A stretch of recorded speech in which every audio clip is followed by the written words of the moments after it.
สนับสนุนโดยยาแคปซูลขมิ้นชันอุ้ยอันบรรเทาการท้องอืดท้องเฟ้อ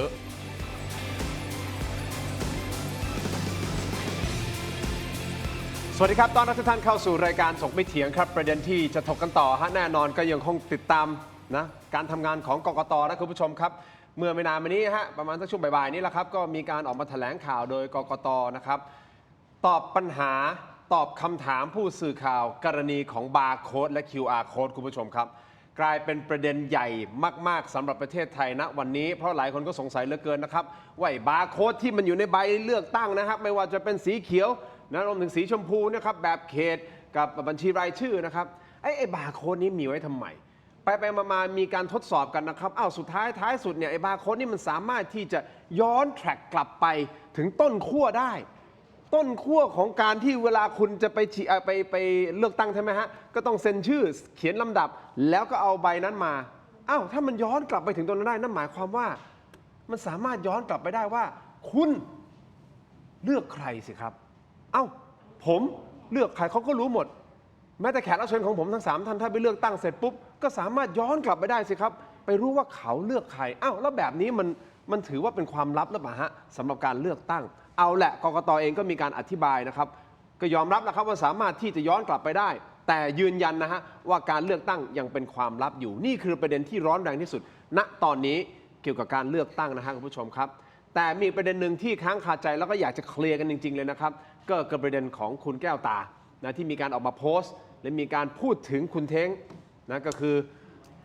หัวหน้าพรรคประชาชนนี่นะครับว่าจริงๆไม่ได้เก่งอะไรหรอกไร้ความสามารถคราวนี้เมื่อเกิดคำถามเมื่อวานนี้คุณท็อปและคุณเต้จากพรรคประชาชนก็ออกมาออกรายการแล้วบอกว่าจริงๆคุณเท้งเป็นคนน่ารักมากนะแล้วเก่งด้วยแต่ในสายตาของคุณแก้วตาบอกว่าก็ไม่ได้เก่งนะตกลงมันคือยังไงก็ต้องให้ความเป็นธรรมด้วยนะฮะวันนี้เลยขอแนะนำก่อนสุภาพสตรีนะครับ ladies first นะฮะขอต้อนรับนะครับอดีตสสกทมพรรคประชาชนนะครับคุณทิศนาชุนหวันหรือว่าคุณแก้วตาครับสวัสดีครับคุณตาสวัสดีค่ะส่วนเดี๋ยวผมคนนั้นจะอยากพูดแล้วใช่ไหมอยากพูดเลยไม่เดี๋ยว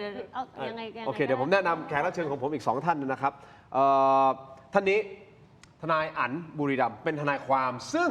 วันนี้ไปยื่นเรื่องนะฮะไปยื่นเรื่องที่ผู้ตรวจการแผ่นดินครับเพื่อให้ตรวจสอบเรื่องของบาร์โค้ดนะฮะแล้วก็ตรวจสอบเรื่องอื่นๆด้วยนะครับเกี่ยวกับการเลือกตั้งในครั้งนี้ที่มีความไม่ชอบมาพากลนะครับขอต้อนรับนะครับคุณพัทรพงศ์สุภักษรนะฮะทนายอั๋นบุรีรัมย์นะครับสวัสดีครับทนายอั๋นครับและแน่นอนแกนนำคณะหลอมรวมประชาชนนะครับก็ผู้ซึ่งเคยผ่านปี 49 มานะที่เลือกตั้งมันโมฆะไปนะครับคุณผู้ชมครับการเลือกตั้งครั้งนี้ปี 69 มันจะซ้ำรอยในปีนั้นหรือเปล่านะครับขอต้อนรับคุณจตุพร พรหมพันธ์ครับสวัสดีครับขอบคุณทั้ง3ท่านที่ให้เกียรติรายการถกไม่เถียงนะครับคุณแก้วตาให้ความเป็นธรรมกับคุณแน่นอนวันนี้นะครับเพราะเมื่อวานนี้คุณท็อปกับคุณเต้มาออกรายการเนาะเขาก็ยืนยันบอกว่าคุณเท้งเนี่ยเป็นคนเก่งนะแล้วก็จริงๆคนกิจหรือว่าอะไรคะคุณเต้ทวิวงศ์จากสสอยุธยาใช่ก็ออกมายืนยันอย่างงั้นเดี๋ยวเราคงได้เปิดโอกาสแล้วถามคุณแก้วตานะครับว่าทำไมถึงโพสต์แรงขนาดนี้แล้วก็บอกว่าให้คุณเท้งลาออกจากการเป็นผู้นำซะด้วยนะฮะมีข้อมูลอะไรที่เราไม่ทราบหรือเปล่าเดี๋ยววันนี้ได้ทราบกันนะครับแต่ผมขอไปประเด็นร้อนแรงที่สุดณตอนนี้ก่อนครับคุณผู้ชมครับก็คือเรื่องของบาร์โค้ดที่มันอยู่ในใบ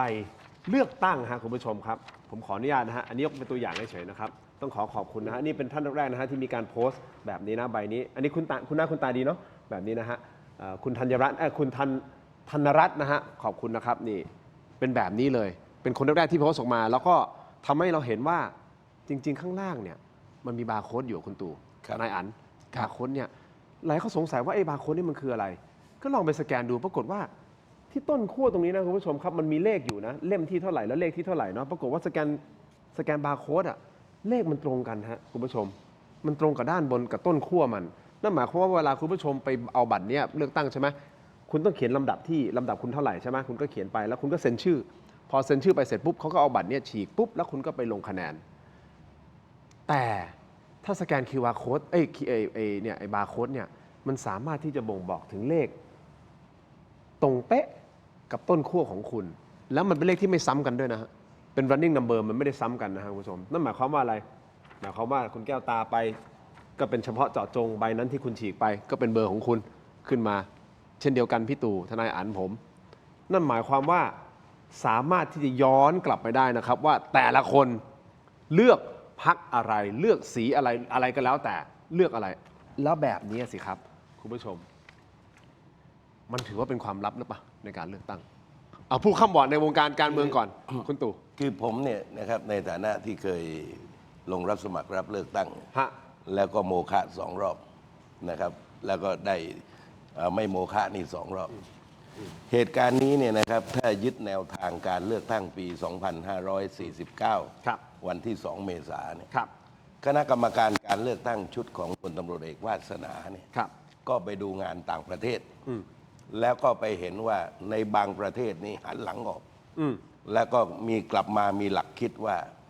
ถ้าหันหน้าออกเดี๋ยวจะไปสบตากับหัวคะแนนผู้มีอิทธิพลในพื้นที่ อ๋อ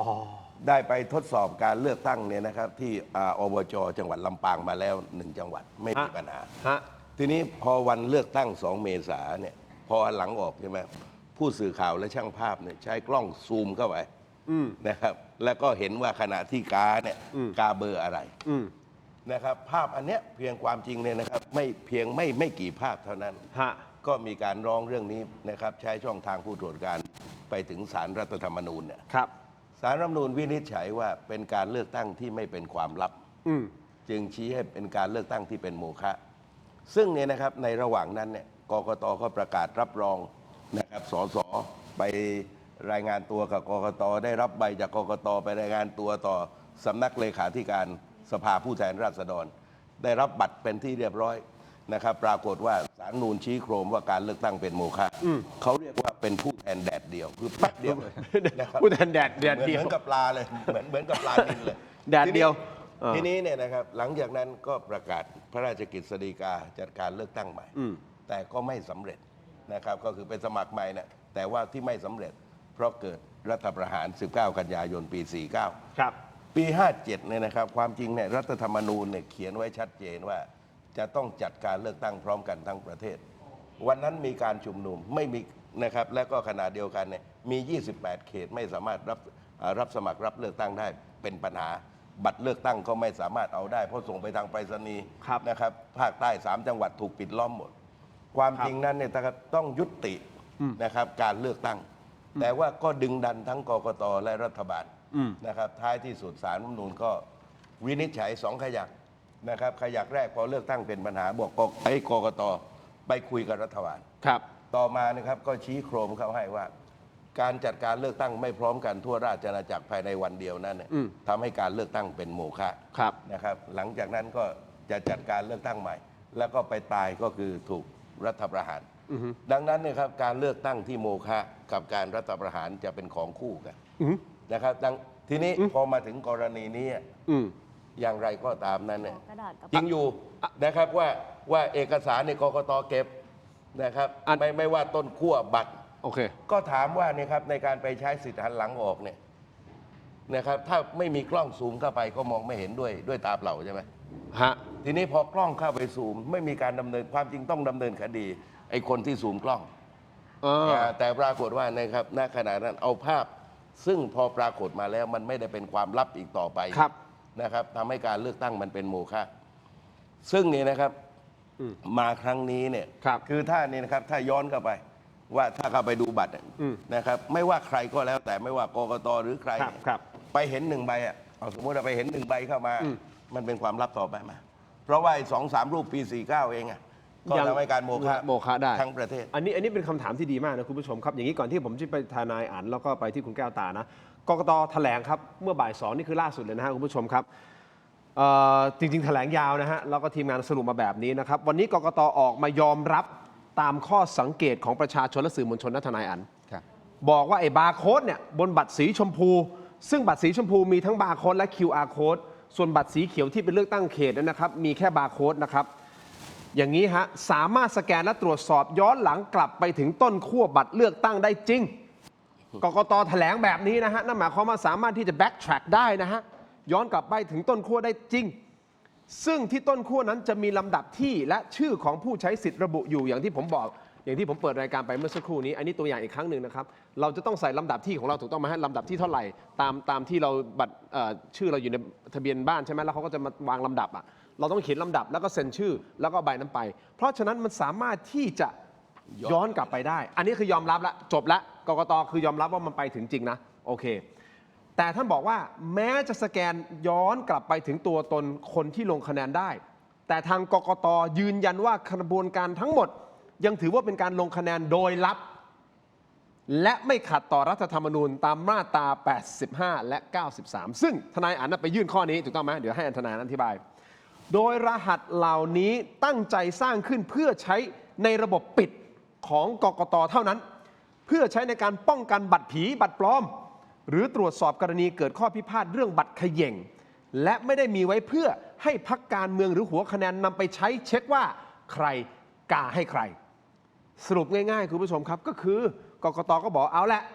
สแกนได้แหละย้อนกลับไปดูได้แหละว่าตกลงมันไปถึงต้นขั้วได้แต่ประชาชนคนทั่วไปทนายอันพี่ตู่คุณแก้วตาเราไม่สามารถที่จะเข้าถึงข้อมูลนี้ได้หรอกเพราะเขาแยกไว้เรียบร้อยแล้วแม้แต่กกตเองก็ไม่สามารถเข้าถึงข้อมูลนี้ได้นะเพราะมันแยกกันหมดแล้วต้นขั้วมันแยกไปอีกที่นึงแล้วไอ้พวกที่ลงบัตรมันก็รวมกันสุดท้ายมันไม่สามารถที่จะหาได้ว่าตกลงใครเลือกใครทนายอันคิดยังไงเนี่ยนี่คืออันนี้ให้ความเป็นธรรมกับกกตแถลงแบบนี้นะครับ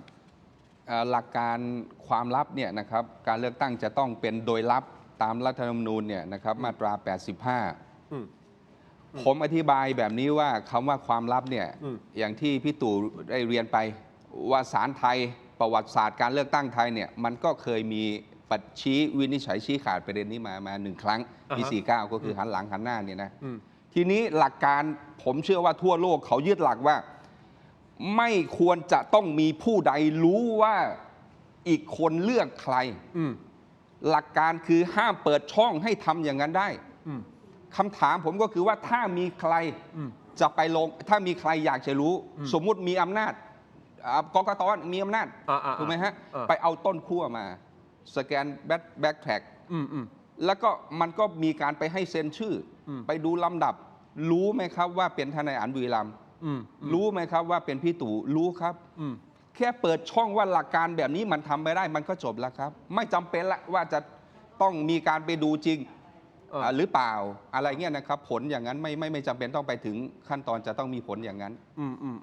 นะครับเพราะฉะนั้นคุณบอกว่าหลักการคือเอาดูหลักการก่อน ครับ ว่ามันเป็นอย่างนั้นถูกต้องไหมว่ามันสามารถที่จะ track ได้ถ้ามันสามารถ track ได้ก็คือจบแล้วจบไม่ต้องมาบอกว่าคุณเก็บเป็นความลับแยกกันนู่นนี่นั่นไม่ครับตรงนั้นไม่ใช่ประเด็นครับ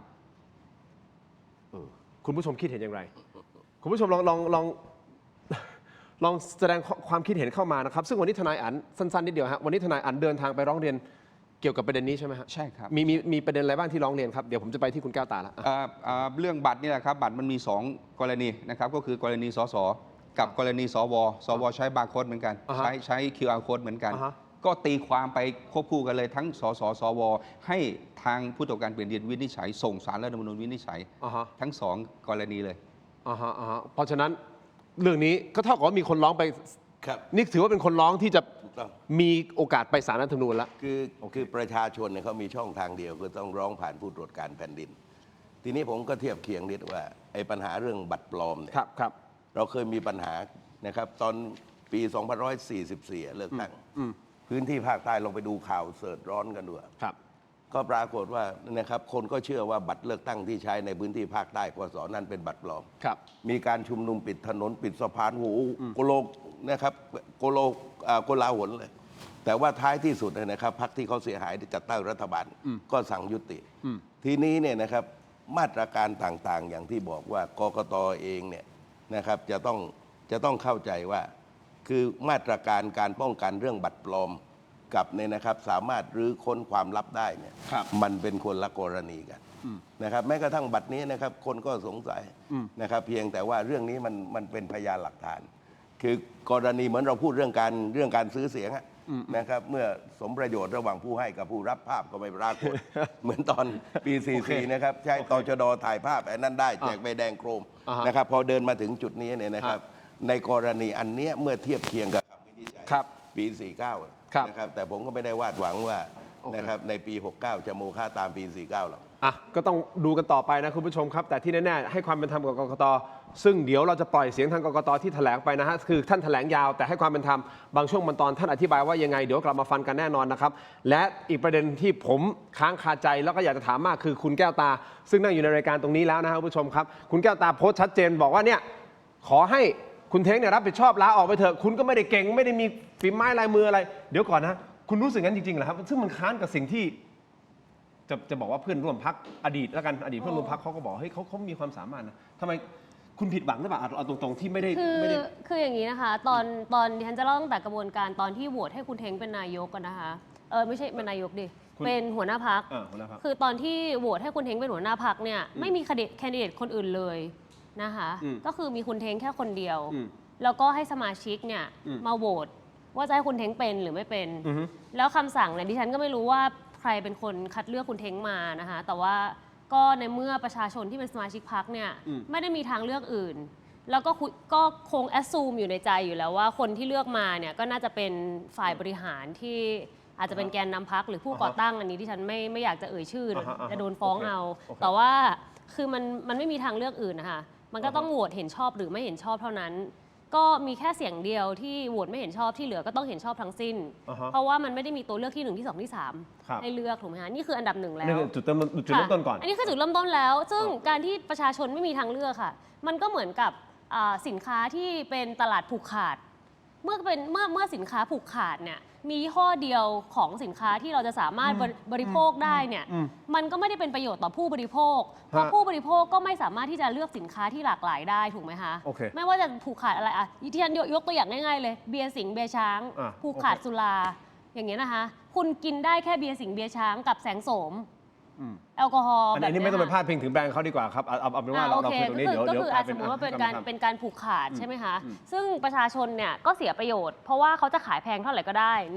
ใช่ไหมคะแล้วเราก็ไม่ได้มีคุณกำลังจะเปรียบเทียบบอกว่าโอเคไม่มีตัวเลือกเอางี้ดีกว่าผมสรุปง่ายเนาะเอาเป็นว่ามันไม่มีตัวเลือกเป็นสินค้าที่ไม่มีตัวเลือกใดนอกจากคุณเท้งถูกไหมคะโอเคคุณรู้สึกงั้นตั้งแต่ตอนแรกแล้วถูกต้องค่ะและดิฉันก็คิดว่ามันอาจจะมีคนที่ดีกว่านี้มีศักยภาพมากกว่านี้แต่เราไม่มีทางเลือกที่จะเลือกคนอื่นแต่สุดท้ายคือคุณเท้งถูกต้องไหมครับมันเป็นไฟบังคับอะค่ะมันไม่มีทางพอทำงานกันไปจริงๆแล้ว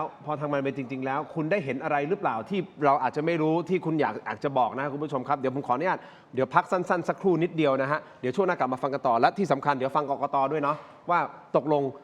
ทางกกต.อธิบายแบบนี้แล้วท่านยังยืนยันนะฮะว่าการลงคะแนนเลือกตั้งคือลับแล้วมุมมองคุณแก้วตาอาจจะแสดงความคิดเห็นได้นะว่าตกลงเนี่ยมันลับจริงหรือไม่จริงอย่างไรพักสักครู่ครับช่วงหน้าครับ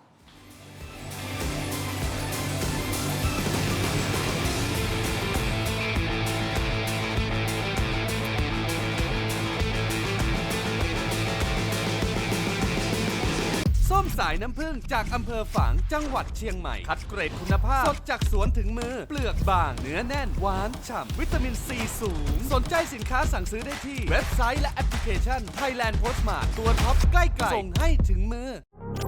ดีขนาดนี้อย่ารอช้าสายเกมสายลงทุนสาย AI สายเทคต้องไม่พลาดลดราคาพิเศษให้ทันที 2,000 บาท BrainTech Tri Screen จอเสริมอัจฉริยะเปลี่ยนโน้ตบุ๊กธรรมดาให้ทำงานพร้อมกันได้ถึง 4 จอดีไซน์พับเก็บง่ายพกพาสะดวกมี 2 รุ่นให้เลือก 17,900 บาทสำหรับรุ่น 14 นิ้วและ 19,900 บาทสำหรับรุ่น 16 นิ้วสั่งซื้อออนไลน์ได้แล้ววันนี้เพียงค้น BrainTech Tri Screen หรือ Advice ทุกสาขาทั่วประเทศ BrainTech Tri Screen where thinking meets technology สนับสนุนโดยยาท่าน้ำขาวหานคู่ 49 บาทฝาสีฟ้ามีตัวยาฟีนิลซาลิซิเลตไอเฮิร์บชูการ์ฟรีชุ่มคอมีสารสกัดสมุนไพร 4 ชนิด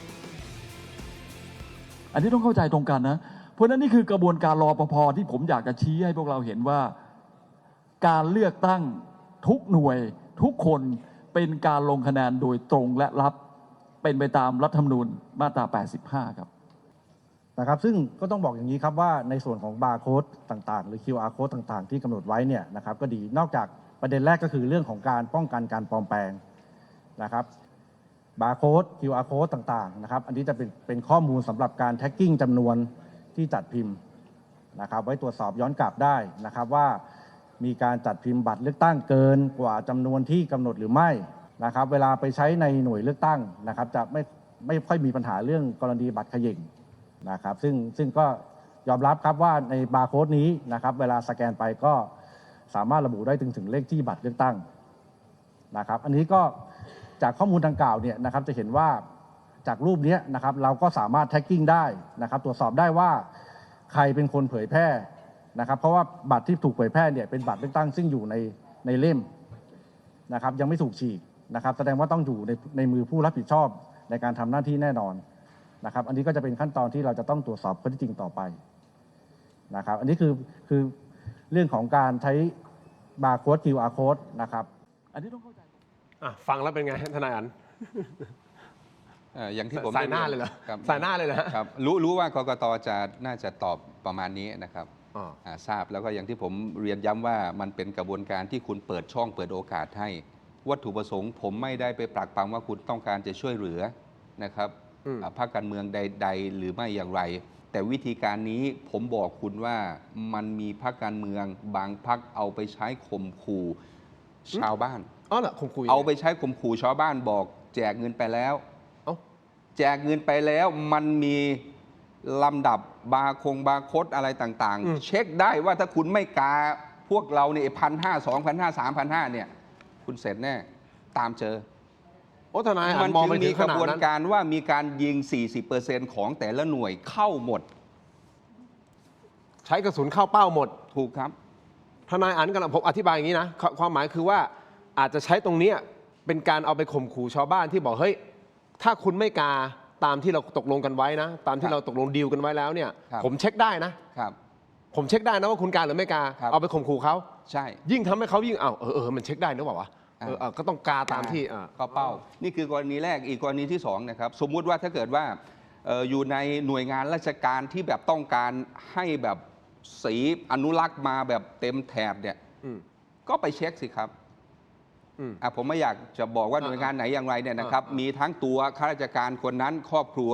ข้าราชการชั้นผู้น้อย ต้องเข้าเป้าหมด และอาจจะมีการเช็คจริง ๆ ด้วย หุ้ย นะครับ ผมถึงบอกว่ากระบวนการคุณเปิดช่องให้มันให้คนอื่นเข้าถึงผลโหวตของผมเนี่ยมันก็ผิดแล้ว แต่เขายืนยันนะกกตยืนยันว่าเขาแยกกันนะคือทุกอย่างมันโปร่งใสนะคือต้นขั้วเสร็จปุ๊บเขาเอาต้นขั้วไปเก็บไว้ที่อื่นเนี่ยมันแยกกันแล้วมันไม่มีใครเข้าถึงตรงนั้นได้ แล้วถ้าสมมุตินายแสวงบุญมีอยากไปดู ไปเอาต้นขั้วมาดู รู้ไหมครับว่าคุณพี่ทินกาอะไรผมกาอะไร รู้ หมาย ไห ถึ ม งว่า ครับ ถ้าสมมติเกิดเขาอยากจะไป อยากจะไปดู รู้ไหมครับ รู้ครับว่าผมกาอะไร เนี่ยผิดแล้วแค่นี้ก็ผิดแล้ว หลักการไม่เปิดช่องให้ทำแบบนี้ครับ คุณตู่คิดยังไงประเด็นนี้ คือสาระสำคัญ ฮะ ครับของมาตรานี้คือการจัดการเลือกตั้งเนี่ยการออกเสียงเนี่ยมันต้องเป็นความลับ อย่างที่ผมบอกว่าปี 49 ถ้าไม่ซูมก็ไม่เห็นนะ ในกรณีนี้ก็เชกเช่นเดียวกันนะครับ มันทำให้มันมีช่อง พึงคิดจะได้ว่านี่นะครับว่าสามารถใช้ช่องทาง ซึ่งกกตพยายามอธิบายถึงมาตรการป้องกัน แต่คุณก็ไปเปิดประตูเปิดช่องนะครับ แบบที่ทนายอันบอกอะคือหมายความว่านักการเมืองเนี่ยเขามีศิลปะ เวลาที่จะอธิบายในเรื่องการตรวจสอบเรื่องการซื้ออเพราะความเป็นจริงเนี่ยนะครับนักการเมืองที่ซื้อ เช่นว่าซื้อ100หวังได้เพียงแค่ครึ่งแค่ 50%นะไอ้นี่ก็เข้าเป้าแล้ว ทีนี้ไอ้ไปที่ไปดับเบิลแรงๆทั้งหลายเนี่ยก็แน่นอนที่สุดก็คือประชาชนจำนวนมาก ก็รับเงินแล้วไม่ไปเลือกก็มีทีนี้เนี่ยนะครับก็ไม่มีใครไปตรวจสอบได้ เพราะว่ามันพับนะครับมันพับแล้วก่อนที่จะไปหย่อน แต่ว่าถ้าต้องการจะรู้เนี่ยเห็นไหมมันก็มีวิธีการ ทีนี้ไอ้มาตรการของกกตเหมือนเราพูดเรื่องการซื้อเสียงเพียงแต่ว่าเราจับไม่ได้คาหนังคาเขานะครับ เพราะว่าระหว่างผู้ซื้อกับผู้ถูกซื้อเนี่ยมันสมยอมกัน แต่ว่าเนี่ยนะครับในกรณีนี้เนี่ยมันเดินเข้าไปหานะครับจากลับไปสู่ความไม่เป็นคือหมายความว่ามันไม่เป็นความลับก็ได้นะครับก็อยู่กับศาลรัฐธรรมนูญท่านจะวินิจฉัยอย่างไร แต่มันสามารถรื้อค้นได้ความเป็นจริงเลือกตั้งเนี่ยนะครับอย่างไรก็ต้องไม่เห็นร่องรอยปรากฏ ไม่ว่าคุณจะใช้อำนาจใด ๆ ไม่ว่าเอกสารใด ๆ ก็ตาม จะต้องไม่รู้เลยนั่นแหะโดยหลักของความเป็นอิสระทั้งปวงนะครับเพราะฉะนั้นเนี่ยนะครับอำนาจอื่นใดก็จะเป็นปัญหานะครับและอย่างที่ทนายอันบอกก็พูดแบบนี้ก็ได้ว่าได้รู้นะครับจะไม่รู้ยังไงก็อธิบายตามความนี้เลย ซึ่งอาจจะไม่ได้เข้าไปค้นจริง ๆ แต่ว่ามันมีเขาเรียกว่าหลักจิตวิทยามันไปได้ ก็ขึ้นอยู่อย่างที่บอกว่าศาลจะมองประเด็นนี้หรือไม่ว่ามันเป็นช่องทางนะครับที่จะนำไปสู่ไม่เป็นความลับอีกต่อไปได้ และก็ใช้เป็นมาตรการในการข่มขวัญได้ คุณผู้ชมครับเดี๋ยวมาดูมาตราหน่อยนะฮะทีมงานของเรามาดูมาตรานะครับที่ทนายอั๋นไปยื่นด้วยนะครับแล้วก็ที่เขากำลังถกเถียงกันอยู่ว่ามันขัดต่อมาตรานี้หรือเปล่านะครับมาตรา 85 กับ 96 ใช่ไหมครับเดี๋ยวทีมงานเอาขึ้นมาได้เลยนะฮะเดี๋ยวมาดูกันนะครับคุณผู้ชมครับว่าเขียนไว้ว่าอย่างไรแล้วคุณผู้ชมลองตีความดูว่าอย่างไรนะครับอ่ะมาเลยครับนี่นะครับรัฐธรรมนูญพุทธศักราช 2560 นะครับแก้ไขเพิ่มเติมในปี 64 นะครับมาตรา 85 คือการเลือกตั้งสสแบบแบ่งเขตให้ใช้วิธีออกเสียงลงคะแนนโดยตรงและลับนะครับอันนี้ผมอ่านมาตราเลยนะครับมาตรา 85 สมาชิกสภาผู้แทนราษฎรซึ่งมาจากการเลือกตั้งแบบแบ่งเขตเลือกตั้งให้ใช้วิธีออกเสียงลงคะแนนโดยตรงและลับโดยให้แต่ละเขตเลือกตั้งมีสมาชิกสภาผู้แทนราษฎรได้เขตละ1 คนและผู้มีสิทธิ์เลือกตั้งมีสิทธิ์ออกเสียงลงคะแนนเลือกตั้งได้คนละ1 คะแนนโดยจะลงคะแนนเลือกผู้สมัครรับ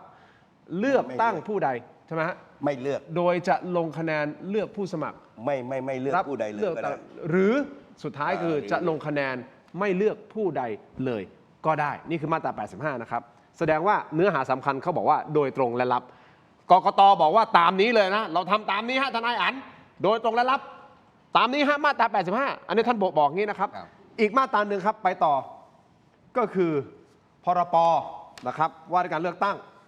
สสพุทธศักราช 2561 มาตรา 93 ครับเมื่อทำเครื่องหมายกากบาทลงในบัตรเลือกตั้งแล้วให้พับบัตรเลือกตั้งเพื่อมิให้ผู้อื่นทราบว่าลงคะแนนเลือกหรือไม่เลือกผู้สมัครผู้ใดนะครับนี่แปลว่าพับห้ามรู้ปุ๊บเรียบร้อยแต่ประเด็นคืออันนี้คือมาตรา 93 ครับ แล้วอันนี้มีต่อนะฮะมาตรา 96 สุดท้ายครับคุณผู้ชมพรป.เลือกตั้งสสมาตรา 96 นะฮะห้ามมิให้ผู้ใดจงใจทำเครื่องหมายเพื่อเป็นสิ่งสังเกตโดยวิธีใดไว้ที่บัตรเลือกตั้ง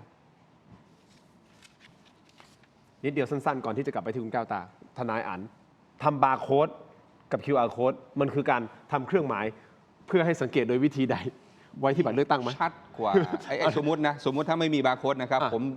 เขียนกากบาทไว้เลยว่าผมจะเลือกอะไรแล้วใครจะไปรู้อะครับถูกไหมเพราะมันอยู่ในหีบแล้วก็เอาไปเก็บอยากจะรู้ก็รู้ไม่ได้เพราะผมแค่กาหัวดอกจันหรือผมรู้คนเดียวสัญลักษณ์นี้ถูกไหมแต่อันนี้แหม่ นะครับพรปนี่ชัดเลยครับพรปชัดเลย พี่ตู่ยังไงสั้นๆนิดเดียว คือผมก็มองคือ ไอ้บาร์โค้ดมันถือว่าเป็นข้อนี้ไหม คือหมายความว่าถ้าประสงค์จะรู้เนี่ย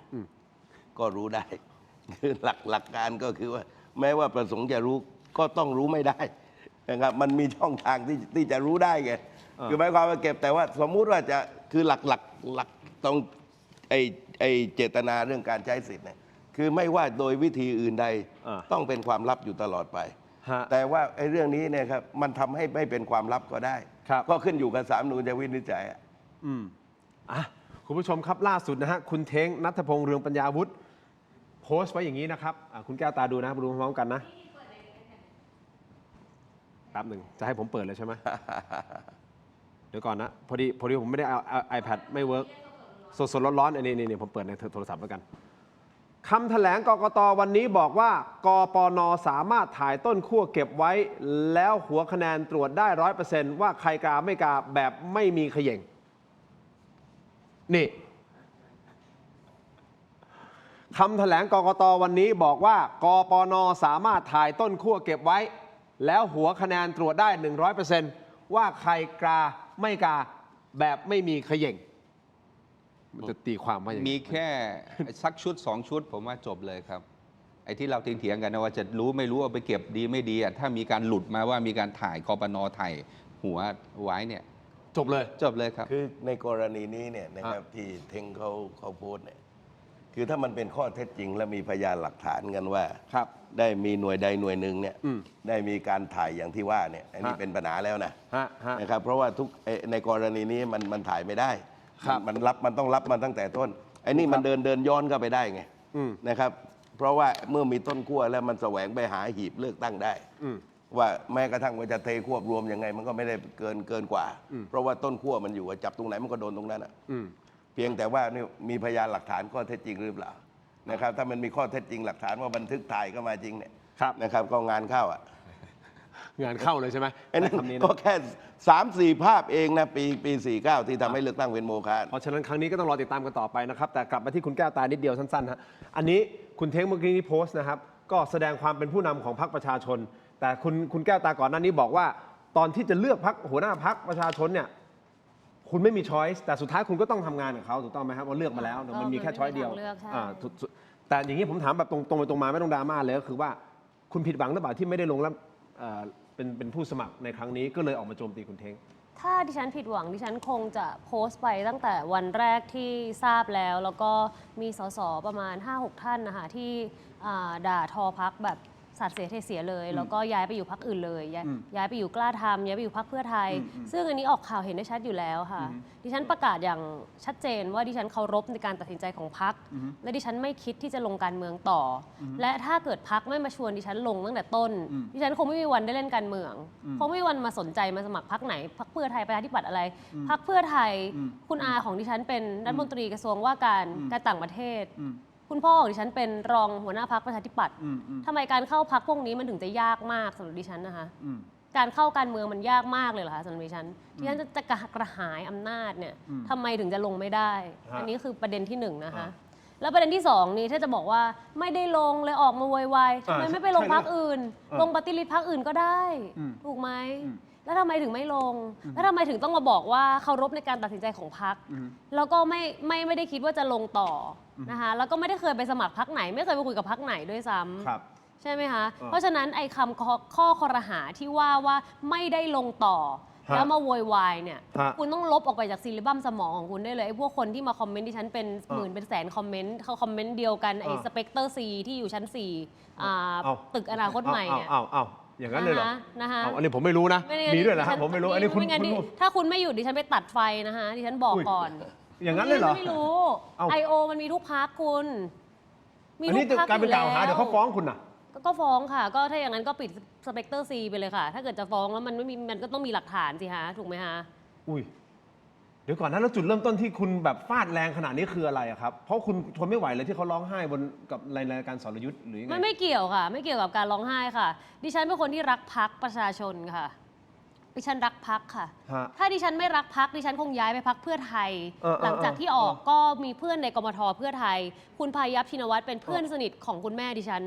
มางานศพของคุณพ่อดิฉันแทบทุกวันอันนี้คือรักพรรคเดี๋ยวฟังก่อนคุณแม่ของดิฉันเนี่ยเคยทำงานกับชินวัตรไหมไทยมีความจงรักภักดีกับตระกูลชินวัตรเพราะว่าเป็นเจ้านายนะคะลงพรรคเพื่อไทยก็ไม่ยากใช่ไหมคะซึ่งเขาก็ชวนมาตั้งแต่ต้นดิฉันก็ไม่ได้ลงแต่ที่ดิฉันลงพรรคประชาชนเพราะดิฉันรักในอุดมการณ์รักในพรรคประชาชนรักในหลักการความเท่าเทียมและหลักการความเป็นประชาธิปไตยและเห็นคนเท่ากันแต่คำว่าคนเท่ากันของดิฉันกับของคนที่เลือกพรรคไม่เหมือนกันคนเท่ากันของเขาหมายความว่าคนไทยเท่ากันถูกไหมคะแต่มันหมายความว่าแรงงานข้ามชาติไม่ได้หมายความว่าคนชาติพันธุ์ไม่ได้หมายความว่ามงไม่ได้หมายความว่ากะเหรี่ยงพวกนั้นไม่ใช่เท่ากันคือคนที่เหมือนกูเท่านั้นเข้าใจไหมคะคนที่เหมือนกูก็คือคนไทยเท่านั้นที่เท่ากันแต่ความหมายของคนเท่ากันในฝ่ายซ้ายจริงๆเนี่ยมันคือทุกคนมีสิทธิเท่าเทียมกันอย่างสิทธิมนุษยชนหรือที่เขาเรียกว่า universal right ที่ได้ติดตัวมาตั้งแต่กำเนิดเนี่ยคือมนุษย์ทุกคนย่อมมีสิทธิเสรีภาพที่ติดตัวมาตั้งแต่กำเนิดไม่ว่าคุณจะมีเชื้อชาติศาสนานะคะสัญชาติหรือว่าสถานะทางเศรษฐกิจเป็นอย่างไรหรือความคิดเห็นทางการเมืองเป็นอย่างไรเท่ากันหมดอันนี้คือหลักการแต่สิ่งที่คนมารุมด่าดิฉันที่ไปปกป้องแรงงานข้ามชาติที่เขาโดนละเมิดอะไรเนี่ยเป็นเพราะเขาไม่ได้เห็นคนเท่ากันถึงเขาจะโหวตพรรคก้าวไกลแล้วคุณเชื่อเหรอว่าคนเท่ากันอย่างนี้คนเท่ากันตรงไหนเขาไม่ใช่คนเขาเป็นคนสัตว์เหรอคะคนที่เป็นแรงงานข้ามชาติอ่ะเป็นเขาเป็นใครอะคะเป็นสัตว์หรือว่าเป็นคนที่ควรจะถูกด่าถูกจุดดับย่ำยียังไงก็ได้อย่างเงี้ยเหรอคะฉันรับไม่ได้ตรงนี้หนึ่งคือการที่ไม่เข้าใจในหลักการว่าคนเท่ากันคืออะไรคนเท่ากันของโหวตเตอร์ของพรรคก้าวไกลคือความเชื่อว่าแค่คนไทยเท่านั้นที่เท่ากันซึ่งไม่ใช่หลักการของสิทธิมนุษยชนที่ร่างมาจาก UDHR ในปี 1948เอางี้แสดงว่าพอคุณเข้าใจในอุดมการณ์ คุณรักในอุดมการณ์ของพรรคนี้ก่อนถูกต้องไหมเริ่มต้นจากนี้ก่อน ใช่ค่ะแต่ดิฉัน พอคุณเข้าไปแล้วคุณไปเห็นอะไรที่คุณรู้สึกว่ามันค้านกับสิ่งที่คุณเข้าใจตั้งแต่ตอนแรกถูกไหม ถูกต้องค่ะ โอเคอย่างนี้ผมขออนุญาตพักสักครู่สั้นๆนิดเดียวนะแล้วที่เมื่อสักครู่นี้คุณบอกว่าอะไรสเปกเตอร์ซีสเปกเตอร์เซอร์อะไรผมไม่รู้นะมันคืออะไรกันแน่แล้วตกลงมันเกี่ยวข้องอะไรกับ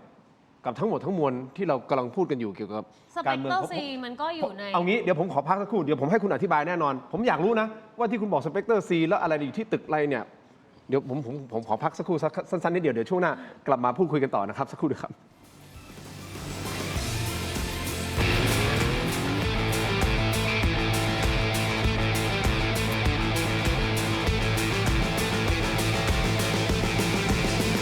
ใครที่มองหาเครื่องปั่นเร็วแรงระดับมือโปรนะครับเชฟขอแนะนำเครื่องปั่นอเนกประสงค์ Power Pro เครื่องนี้นะครับซึ่งปั่นได้หลากหลายเมนูจาก Seeger Electric นะครับเดี๋ยวเราไปชมกันครับและเครื่องปั่นนี้มีขนาดใหญ่พิเศษถึง 2 ลิตร ปั่นได้เยอะเร็วแรงละเอียดนะครับและที่สำคัญนะครับมอเตอร์ผลิตจากทองแดงทนอึดปั่นต่อเนื่องทีเดียวจบไม่ต้องปั่นหยุดระหว่างปั่นนะครับเรายังสามารถเติมส่วนผสมทางช่องด้านบนนี้ได้และใช้แท่งคนเพื่อให้ส่วนผสมเข้ากันและด้วยพลังมอเตอร์สูงถึง 2,500 วัตต์ปั่นได้ละเอียดรอบทิศทางไม่ว่าจะเป็นน้ำแข็งหรือการปั่นในปริมาณเยอะๆและที่สำคัญนะครับทำความสะอาดง่ายจึงทำให้ปั่นได้อย่างต่อเนื่องสำหรับใครนะครับที่สนใจเครื่องปั่นพลังสูงเครื่องนี้นะครับสามารถสั่งซื้อได้ตามช่องทางด้านล่างนี้เลยครับ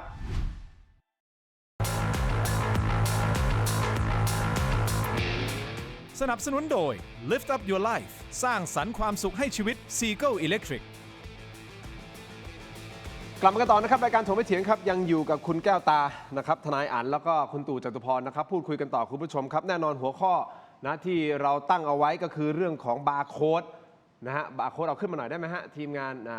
หัวข้อของการสนทนาวันนี้นะครับแต่วันนี้คุณแก้วตานะฮะคืออย่างนี้เนื่องจากว่ามีการพาดพิงถึงเธอเนี่ยหลายต่อหลายครั้งนะก่อนหน้านี้ นะครับแล้วโดยเฉพาะเมื่อวานนี้ด้วยนะครับก็เลยวันนี้เรียนเชิญมาด้วยนะครับก็มาพูดคุยกันนะฮะอย่างนี้คุณผู้ชมเรื่องของบัตรเลือกตั้งนี่นะฮะก็ยังคงต้องติดตามอย่างใกล้ชิดแต่กกต.ออกมายืนยันแล้วนะครับว่าโอเคมันสามารถที่ย้อนกลับไปต้นขั้วได้แต่ว่าคุณไม่มีทางรู้หรอกเพราะว่ามันเก็บเป็นที่ลับไม่มีใครสามารถเข้าถึงข้อมูลเหล่านี้ได้แต่ทนายอั๋นบอกเดี๋ยวก่อนนะคุณแค่มีช่องทางว่ามันสามารถที่จะย้อนกลับไปว่าใครเลือกใครได้เนี่ยแค่นี้มันก็ไม่ได้แล้วนะครับแล้วคุณตู่ก็อธิบายถึงปี 49 นะฮะว่าแค่แบบว่ากล้องซูมเข้าไปแล้วเห็นว่าเขาเลือกอะไรเนี่ยอันนี้คือผิดละเพียงไม่กี่ภาพเลือกตั้งเป็นโมฆะส่วนปี 69 เนี่ยมันจะไปถึงขั้นนั้นหรือเปล่าว่าโมฆะหรือไม่อย่างไรก็คงต้องติดตามกันต่อไปเพราะเราไม่สามารถที่จะ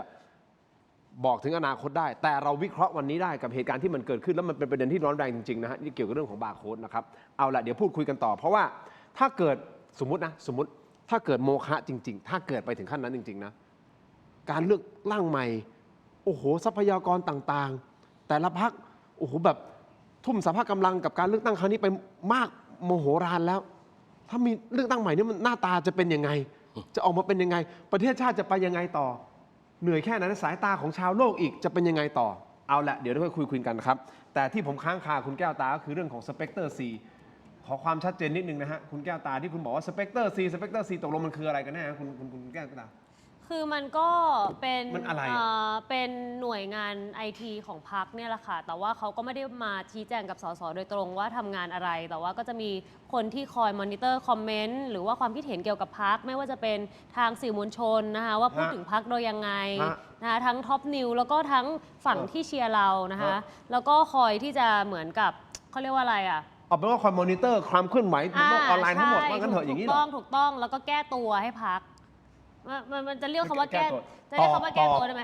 อะไรประมาณนี้ชี้แจงให้มันถูกล่องถูกลอยว่าไม่ได้ถูกเข้าใจผิดหรือว่าอะไรอย่างเงี้ยใช่ไหมคะมันเป็นอะไรเป็นบัญชีอ่ะเป็นบัญชีเป็นaccountหมดเลยไงหรือใช่ก็เป็นคนที่นั่งอยู่หน้าคอมดิฉันก็ไม่ได้ถามรายละเอียดอะค่ะแต่ดิฉันทราบว่าเขาทำเรื่องนี้ก็คือคอยมอนิเตอร์ความคิดเห็นเกี่ยวกับทางการเมืองเกี่ยวกับพรรคหรือว่าเป็นทีมที่คอยทำคอนเทนต์ป่ะเพราะจริงๆแต่ละพรรคมันก็จะมีทีมทำคอนเทนต์ด้วยคอนเทนต์ก็คือเป็นการตอบโต้ด้วยไงคะตอบโต้ด้วยแต่ทำคอนเทนต์อย่างเดียวบางทีมันก็ไม่พอเพราะว่าบางทีเวลา I.O. อย่าง I.O. ของกองทัพมาลงหรือว่า I.O. นางแบกมาลงเนี่ยมันก็จำเป็นที่เราต้องตอบโต้ด้วยการคอมเมนต์โพสต์อย่างเดียวมันก็ไม่พอถูกไหมคะ มันก็ต้องมีมันมีทุกพักอะค่ะคุณมันไม่ คืออันนี้ อ๋อ ไม่ใช่เรื่องผิดที่ฉันไม่ได้บอกว่าพรรคประชาชนเป็นคนเลวนะคะที่มีสเปกเตอร์ซี แต่คุณกำลังจะบอกว่าคุณโดนถล่ม เขามีกันทุกพัก อ่า ช่วงดิฉันไม่เคยโดนถล่มโดยสเปกเตอร์ซีมาก่อนนี่เป็นครั้งแรกที่ฉันโดนถล่มโดย IO ส้มเป็นครั้งแรก อ๋อ นะคะ โอเค แต่ว่าก่อนหน้านี้ไม่เคยโดน อ๋อ ค่ะก่อนหน้านี้ก็จะโดนนางแบกไม่ก็เป็น โอเค กองทัพแบบ โอเค รัก112อะไรประมาณ อ่า เซฟ112อะไรประมาณเนี้ยค่ะ ที่จะมาถล่มดิฉัน อ๋อ เพราะฉะนั้นกำลังจะบอกว่าที่บอกว่าเฮ้ยผิดหวังกับการไม่ได้ลงรับสมัครเลือกตั้ง ค่ะ ไม่ใช่เรื่องของการผิดหวังแน่นอนกับครั้งนี้ ไม่ ที่ ใช่ มันที่ ค่ะ มันถล่มคุณเท้งนะที่มาฟาดคุณเท้งดีกว่าอย่าเป็นเรื่องถล่ม ไม่ใช่ค่ะ ถ้าอย่างนั้น โอเค ดิฉันคงฟาดไปตั้งแต่วันแรกที่เขาบอกว่าให้ดิฉันออกแล้วค่ะ เพราะวันนั้นดิฉันผิดหวังไหมผิดหวังมาก ไม่ได้ออกไปไหนเลย 7 วันนอนร้องไห้ ถ้าอย่างนั้นดิฉันคงจะโพสต์ไปตั้งแต่วันแรกที่เขาไล่ดิฉันออกมาแล้วไหมคะ งั้นสั้นๆแล้วทำไมถึงคิดว่าคุณเท้งไม่เก่ง ดิฉัน คุณ คิด ไม่ได้ให้ ว่า โอกาสเขาเลยเหรอ เขามีโอกาสแล้วไหมคะเขาเป็นถึงหัวหน้าพักมาก็ใช้เวลาเป็นหัวหน้าพักมาก็ค่อนข้างนานพอสมควรใช่ไหมคะ อ่าฮะ แล้วเขาก็ได้รับเลือกเป็นแคนดิเดตนายก อ่าฮะ ก็ยังล้มเหลวอีกล้มเหลวตั้งแต่ตอนเป็นหัวหน้าพักจนกระทั่งมาเป็นแคนดิเดตนายก คุณว่าเขาเก่งเหรอะคะแบบเนี้ย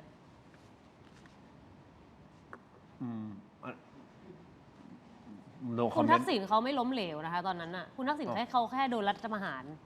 เขาทำนโยบายเขาสำเร็จนะคะ ถ้าเราเทียบกับนายกคนอื่นๆที่เคยเป็นมา อ๋อ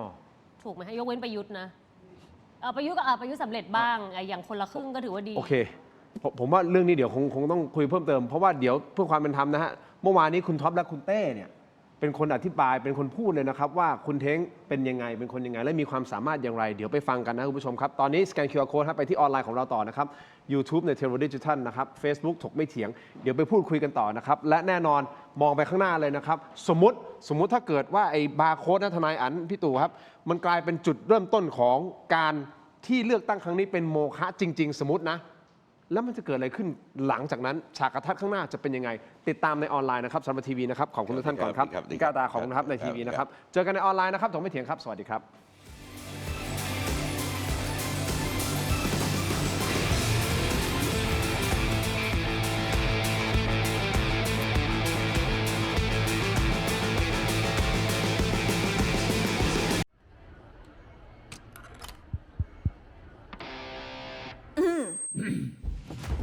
ไมบาซิน OTC รสส้มและรสมะนาว ยาอมบรรเทาอาการเจ็บคอ ช่วยระงับเชื้อในปากและลำคอ จากเกรเตอร์ฟาร์มาตรวจอ่านคำเตือนในฉลากก่อนใช้ยา อยากมีบ้าน นึกถึงแอปบ้านๆบายแจม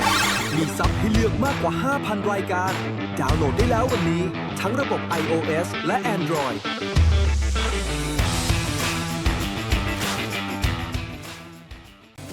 เขาเป็น กลับมากันต่อฮะ เชี ถ ย ก ร์ ไม่เถียงในช่วงของออนไลน์ แบบสุดฤทธิ์ประตู นี่อย่างนี้นะคุณผู้ชมตอนนี้เราเอา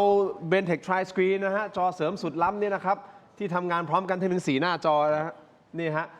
จะบอกนะคุณแก้วตายเห็นคอมเมนต์ของคุณผู้ชมทั้งหมด ทนายอันพี่ตู่เห็นคอมเมนต์ ครับ ผมก็เห็นคอมเมนต์นะฮะขึ้นแบบสดๆคุณผู้ชมครับขึ้นแบบสดๆเลยนะครับเพราะฉะนั้นคุณผู้ชมที่ชมรายการอยู่นะฮะคอมเมนต์กันเข้ามาได้ แล้วก็วนเข้ามาได้นะครับก็นะฮะก็ถ้าใช้คำสุภาพหน่อยก็จะน่ารักนะครับใช่น่ารักนะฮะส่วนที่ดูอยู่ก็สามารถโหวตกันได้นะฮะเราถามคุณแบบง่ายๆ สั้นๆ เราถามว่าอะไร คุณคิดว่าควรมีการเลือกตั้งใหม่หรือไม่ จากการประมวลทั้งหมดทั้งมวลเนี่ยตั้งแต่วันที่ 8 จนถึงวันเนี้ยวันที่ 13 เนี่ย 4-5 วันที่ผ่านมานะครับเรื่องราวต่างๆที่เกิดขึ้นมากมาย คุณคิดว่าควรจะมีหรือไม่ ไม่ได้แปลว่าจะต้องมีหรือไม่มีนะ ควรมีหรือไม่ ควรไม่ควรไม่แน่ใจโหวตกันเข้ามาหน่อยนะครับคุณผู้ชมขอบคุณมากๆนะครับรายการของเรายังอยู่นะครับกับคุณแก้วตานะซึ่งเป็นอดีตสสกทมของพรรคประชาชนนะครับคุณทิศนาชุนหวันนั่งอยู่ในรายการกับเรานะครับรวมถึงทนายอันบุรีรัมย์นะครับคุณพัทรพงศ์สุภักษรนะซึ่งเป็นคนที่ไปยื่นเรื่องแล้วนะครับกับผู้ตรวจการแผ่นดินนะฮะเพื่อที่จะบอกเฮ้ยเดี๋ยวเลือกตั้งครั้งนี้มันไม่ชอบมาพากลนะคุณต้องไปตรวจสอบนะไม่ว่าจะเป็นบัตรเลือกตั้งนะฮะที่มันมี QR code มีอะไรนะ QR code มีบาร์โค้ดอยู่เนี่ยมันไม่ชอบมาพากลนะครับรวมถึงแกนนำคณะหลอมรวมประชาชน คือบัตร3 แบบนี่ไม่เหมือนกันเลย ไม่ ไอ้ทำประชามติไม่มีทั้ง QR และ ใช่ บาร์ ไม่มี QR บาร์ นะครับไอ้ผู้แทนเขตเนี่ยมี QR ใช่ผู้แทนเขตสีเขียว บัญชีรายชื่อเป็นบาร์ เป็นบาร์โค้ดและ QR code ด้วยและ QR code ในใบเดียวกันด้วยสีชมพูนะฮะอยู่กับคุณตู่จตุพรพรหมพันธ์คุณผู้ชมครับเอาแหละคุณผู้ชม ที่เรียนเชิญคุณแก้วตามมาแน่นอนแหละ อย่างที่ผมเรียนไปนะครับ มีการพาดพิงถึงเธอได้ 2-3 วันแล้วนะครับเพื่อความเป็นธรรมก็ต้องให้เธอมาอธิบายด้วยนะครับ เพราะว่าคุณท็อปและคุณเต้นะครับจากพรรคประชาชนมาในรายการเมื่อวานนี้ ท็อป นะครับ ท็อปจาก ระยอง ระยองที่สอบตกใช่ไหมคะ ครับแล้วก็คุณเต้ ค่ะ นะครับแล้วผมก็ถามประเด็นที่คุณแก้วตาโพสต์แบบนี้นะฮะว่าเนี่ยคุณเท้งไม่เก่งนะครับแล้วก็บ้าอำนาจอะไรก็ว่าไปนะฮะแล้วในมุมของคุณท็อปกับคุณเต้เขารู้สึกอย่างไรกับคุณเท้งเดี๋ยวไปฟังบางช่วงบางตอนของเมื่อวานนี้หน่อยครับเชิญครับคุณเท้งไม่เก่ง เก่ง อย่างที่คุณ เก่ง เพราะเขาเขียนเลยนะบอกว่าไม่ได้มีศักยภาพในการเป็นผู้นำคุณเท้งคุณไม่ได้เป็นคนเก่งอะไร เก่ง ผมเถียงขัดใจเลยเรื่องนี้ เก่งในเรื่องที่ตอนนี้สังคมไทยและสังคมโลกต้องการ ถูกต้อง เรื่องของการใช้เทคโนโลยีต่างๆผมคิดว่าเก่งในยุคสมัยนี้ด้วย พี่ ยึด เท่ง ติดกับตำแหน่งไหมคุณเต้ง ผมคิดว่าพี่เท้งไม่เลยนะครับ ก็หายอำนาจ อย่างที่พี่ท็อปบอกเมื่อกี้ผมคิดว่าพี่เท้งเนี่ยด้วยความรู้สึกว่าต้องเดินหน้าพรรคการเมืองนี้แล้วประเทศนี้ ผมคิดว่าการที่เขามารับภารกิจนี้เนี่ยมันเป็นภารกิจที่หนักอึ้งมากนะผมเชื่อว่าถ้าเขาคิดถึงแต่ตัวเองนะครับพี่เท้งไม่มารับภารกิจนี้แน่นอน พี่เทงไม่จำเป็นต้องเป็นเหมือนใครหรือเป็นให้ได้อย่างใคร ครับ เพราะว่าการทำงานในเวลาหัวเลี้ยวหัวต่อเนี่ยการที่พี่เทงจากคนที่ก้าวเข้ามาในพรรคอนาคตใหม่ โดยจะเข้ามาเป็นคนทำงานให้พรรคมาบริจาคให้พรรคแล้วก็ลงสสเขต แล้วก็กลายเป็นแคนดิเดตนายกเนี่ยมันไม่ได้เกิดขึ้นจากการที่จำเป็นเขาเนี่ยเขาอยากเป็นอยากมาทำแต่สถานการณ์นั้นน่ะพี่เทงต้องขึ้นมาทำแล้วเขาทำอย่างดีที่สุดเท่าที่จะทำได้คำถามว่าพี่เทงเขาจะเป็นผู้นำที่ดีมี leadership ไหมสำหรับผมที่ทำงานกับพี่เทงมามี นี่เขาตอบแบบนี้เป็นผู้นำที่ทันยุคทันสมัยด้วยในยุคของใช้การใช้เทคโนโลยี โอเค เปิดโอกาสให้คุณนะเพราะว่าผมพาดพิงถึงคุณมา 2-3 วันแล้วเนี่ยเดี๋ยวจะหาว่าเราไม่แฟร์ว่าเชิญแต่คนอื่นมาออกแล้วก็มาพูด โอเคพอดี ตรง ดิ ข้าม ฉันเรียบเรียงมาเพราะว่าดิฉันต้องบอกก่อนว่าภาษาไทยดิฉันไม่ค่อยแข็งแรงเท่าไหร่ดิฉันเลยอ่านเลขผิดบ่อยนะคะเพราะว่าดิฉันศึกษาที่ต่างประเทศมาตั้งแต่อายุ11 ขวบ แล้วก็เรียนมหาวิทยาลัยอินเตอร์ก็คือ ที่ไหน ตั้ง เรียนที่ไหน มหิดลอินเตอร์แล้วก็ไปต่อที่โซแอสแล้วก็ UCL ได้ปริญญาโท UCL สองใบค่ะที่อังกฤษค่ะ ถนัดพูดภาษาอังกฤษมากกว่าอย่างนี้เหรอฮะหรือไง คือตอนแรกเขียนกับอ่านภาษาไทยไม่ได้เลยค่ะ ต้องมาเรียนตอนที่กลับมาที่ไทยอะค่ะ เรียนแบบจ้างครูมาสอนนะคะ No kidding ใช่ค่ะ Is that real Yeah it is Why would I lie Wow You didn't know Thai before this I know Thai like my I mean, family you don't speak have- Thai but it's okay. not my first language All right Sweet I would say that it's a mother tongue Okay. but a first language and a mother tongue you have to separate between a first language and a mother tongue Right. because a mother tongue is like what the language that your mother speaks to you Right right? But the first language is the first language that you learn to read and write at school. Okay Isn't that correct? Yeah I just find it surprising because your Thai is very good so I didn't know that you Yeah, couldn't write Thai. maybe I'm smart. I'm just kidding. โอเค anyway ต่อคุณเรียบเรียงมาเชิญครับ ค่ะ ก็ดิฉันต้องบอกตั้งแต่ต้นนะคะว่าตำแหน่งของหัวหน้าพักเนี่ยไม่ใช่เก้าอี้ประดับนะคะ ตำแหน่งนายกรัฐมนตรีก็ไม่ใช่สนามทดลองความกล้าหรือสนามเด็กเล่นนะคะ คุณรู้ตั้งแต่ต้นอยู่แล้วว่าเกมในรัฐธรรมนูญ 60 เนี่ยมันไม่แฟร์นะคะแล้วก็รู้อยู่ตั้งแต่ต้นแล้วว่าพักสีน้ำเงินดิฉันไม่อยากเอ่ยชื่อพักเดี๋ยวก็โดนฟ้องอีกชื่อพักสีน้ำเงินเนี่ยคุมเกมทั้งเสียงสวและองค์กรอิสระทั้งหมดนะคะเขาคุมทั้งหมดเป็นของเขาทั้งหมดนะคะรู้ว่าองค์กรอิสระจำนวนมากไม่ได้อยู่บนดุลที่มีอำนาจที่เป็นกลางแม้แต่น้อยคุณสังเกตเห็นได้จากการตัดสินคดีที่ผ่านมาใช่ไหมคะ ฝ่ายประชาธิปไตยโดนตลอดใช่ไหมคะไม่ว่าจะเป็นคุณทิมพิธาไม่ว่าจะเป็นคุณธนาธรการตัดสิทธิ์แบบไม่เป็นธรรมนะคะแม้กระทั่งว่ากลุ่มอีกฝั่งตรงข้ามที่มีคดีถือหุ้นเหมือนกันก็ยังรอดแต่ว่ากลุ่มคนที่ถือหุ้นที่อยู่พรรคเราโดนตัดสิทธิ์เรียบใช่ไหมคะหุ้นสื่ออันนี้ดิฉันพูดถึงหุ้นสื่อใช่ไหมคะคืออันนี้ดิฉันไม่ต้องอธิบายอยู่แล้วทุกท่านในนี้ก็น่าจะทราบถึงความไม่เป็นธรรมของศาลรัฐธรรมนูญแล้วก็ประยุทธ์ก็รอดคดี8 ปีใช่ไหมคะธรรมนัสรอดคดียาเสพติดเฮโรอีนเพราะบอกว่ากฎหมายไทยไม่เหมือนกฎหมายที่ออสเตรเลียก็ศาลอาจจะคิดว่ากฎหมายไทยขนเฮโรอีนไม่ผิดกฎหมายอันนี้ดิฉันก็ไม่ทราบเหมือนกัน ไม่เป็นไรนั่นคือแต่จุดประสงค์ที่เรสขึ้นนี่มาเพื่อ มันไม่มีความเป็นธรรมอยู่แล้วนะคะในองค์กรอิสระ แล้วพรรคสีน้ำเงินก็คุมองค์กรอิสระ เพราะเขาสามารถที่จะรับรองผู้ที่จะมาอยู่ในตำแหน่งองค์กรอิสระได้ ไม่มีอำนาจในการคัดเลือกแต่รับรองหมายความว่าถ้าคัดเลือกมาเขาไม่ถูกใจเขาก็เอาคนใหม่บอกไม่เอาคนนี้ไปเอาคนใหม่มาเขาก็เอาคนที่เขาถูกใจมันแตกต่างกันยังไงคะแล้วมันเกี่ยวอะไรกับคุณเท้งไม่มีความสามารถโอเคผมอยากจะหาคอนเนคชั่นตรงนั้นนิดนึงค่ะเดี๋ยวฉันจะค่อยๆไปค่ะ โอเค เรารู้ว่าโครงสร้างรัฐธรรมนูญถูกออกแบบมาเพื่อกันไม่ให้เสียงประชาชนเนี่ยเต็มใบชนะเต็มใบตั้งแต่ต้นอยู่แล้วแต่เมื่อรู้ทั้งรู้แบบนั้นอยู่แล้วเนี่ยทำไมยังเลือกที่จะเดินเข้าไปเติมความชอบธรรมให้กับเขายกมือยก14 ล้านเสียงใส่พานให้กับเขาไปเป็นนายกคะโอเคผมเข้าใจประเด็นของคุณกำลังจะบอกว่าไปโหวตให้คุณอนุทินเป็นนายกทำไมใช่โอเคทั้งที่รู้ว่าเขามีองค์การสีดำชั่วขนาดนี้อยู่ข้างเขาใช่ไหมคะองค์กรอิสระทั้งหมดทั้งกกต.ทั้งสตง.ถล่มทุกคนเนี่ยรู้อยู่แล้วแต่คุณไปให้อำนาจไอ้คนชั่วพวกนี้มันมีตำแหน่งต่อไปแล้วไปให้ความชอบธรรมกับพวกเขาทั้งที่คุณรู้อยู่แล้วว่าสีน้ำเงินเป็นคนคุม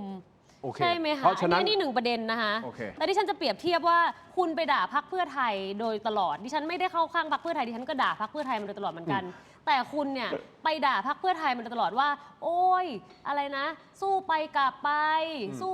ปเนี่ยมันไม่ได้มีอุดมการณ์อะไรหรอกมันไม่ได้เป็นประชาธิปไตยหรอกแล้วสุดท้ายเป็นยังไงคุณก็ไปลดบาร์ของคุณเองคุณไปโหวตให้สีน้ำเงินไม่แย่กว่าเหรอใช่ไหมคะคุณไปยอมจำนนกับอำนาจที่ไม่เป็นธรรมที่กดขี่ประชาชนคุณไปยอมจำนนกับอำนาจองค์กรอิสระคุณไปยื่น14 ล้านเสียงให้กับพวกเขาถูกไหมคะแล้วอย่างนี้คุณจะมาโวยวายเหรอว่าโอ๊ยไม่ทำตามสัญญาคุณเห็นวาร์ปแรกคุณก็เห็นแล้วว่าเขาไม่ทำตามสัญญาแน่นอน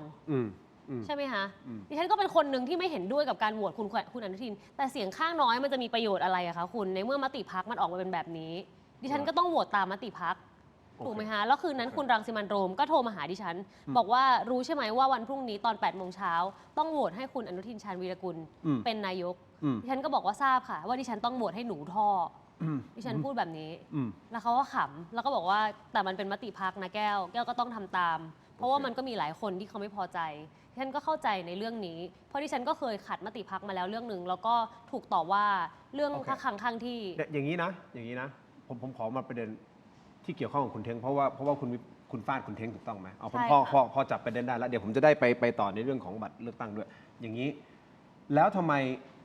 คุณเอามติพรรคมติความหมายคืออะไรความหมายคือเสียงส่วนมากที่เขาเห็นด้วยถูกต้องไหมว่าจะโหวตให้คุณอนุทินใช่ค่ะแล้วแต่คุณกำลังโยนทุกอย่างเหมือนคุณโยนไปที่คุณเท้งอยู่คนเดียวอะว่าคุณเท้งคุณไม่เอาไหนทั้งที่มันเป็นคุณเท้งเปรียบเทียบเหมือนกับตันเรือเหมือนกับตันขับเครื่องบินถูกไหมคะเหมือนกับตันเรือเหมือนกับตันขับเครื่องบินถ้าเป็นรถม้าก็เป็นคนคุมกุมบังเหียนถูกไหมคะคนกุมบังเหียนเนี่ยต้องรับผิดชอบถูกไหมคะถ้าเรือไททานิคล่มอ่ะแล้วเกิดเป็นความผิดของลูกเรือคนหนึ่งอ่ะ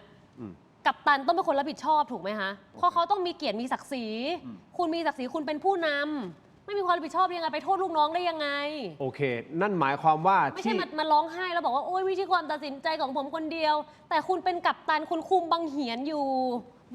กับคุณแสดงว่าคุณกำลังจะบอกว่าการเลือกตั้งครั้งนี้ที่พรรคประชาชนถดถอยกว่าปี66ขนาดนี้คุณกำลังจะบอกว่าก็เพราะว่าการนำของคุณเท้งที่ทำให้พรรคเป็นอย่างนี้ใช่ไหมมันไม่ใช่การนำของคุณเท้งค่ะมันเป็นมติของพรรคแต่เมื่อมติของพรรคมันทำให้การตัดสินใจเนี่ยล้มเหลวในที่สุดใช่ไหมคะคนที่ต้องรับผิดชอบก็คือหัวหน้าพรรคถูกไหมคะคุณเข้าใจไหมคะว่าตัวดิฉันยกตัวอย่างง่ายๆเลยว่านายกญี่ปุ่นไปตีกอล์ฟกับนายกเกาหลีใต้แล้วมีประชาชนจำนวนมากออกมาไม่พอใจมาประท้วงเข้าล่าออกจากตำแหน่งแสดงว่าคุณกำลังจะบอกว่าคุณเท้งต้องลาออกจากตำแหน่งใช่ไหมณตอนนี้ถูกต้องค่ะลาออกถูกต้องค่ะแสดงความรับผิดชอบใช่ค่ะถ้าเขาทำคุณจะโอเคหมายถึงว่าใช่ค่ะจริงๆควรจะลาออกตั้งแต่ตอนที่อนุทินผิดสัญญาแล้วค่ะโอเคควรจะลาออกตั้งแต่ตอนที่ยุบสภาแล้วค่ะโอเคเพราะฉะนั้นมุมมองต่างๆผมไปเซ็น MOA มาผมขอโทษที่ทำไม่สำเร็จผมขอลาออกเพราะเรื่องนี้ทำไม่สำเร็จแล้วทำให้ประเทศชาติยับเยินจนกระทั่งว่า การที่เราโหวตให้อนุทินครั้งนั้น เป็นการทำมอบความไว้วางใจของคนทั้ง 70 ล้านคนให้เลือกอนุทินจนชนะเป็นนายกทุกวันนี้ อย่างนี้นะผม มัน ขอ ผิดถึงขนาดนั้นนะคุณ โอเคผม มันไม่ได้ผิดแค่ยุบสภา แต่มันผิดถึงขั้นที่ว่าเราแพ้เลือกตั้งทั้งประเทศ แล้วเราไปให้ความเชื่อมั่นกับประชาชน โดยการที่เราไปโหวตคนเขาก็ไปอนุทินไปหาเสียงแน่นอน1,000,000%ว่า โอ้ยเลือกพรรคประชาชนเหรอ เดี๋ยวก็โหวตให้อนุทินเป็นนายกอย่างเงี้ย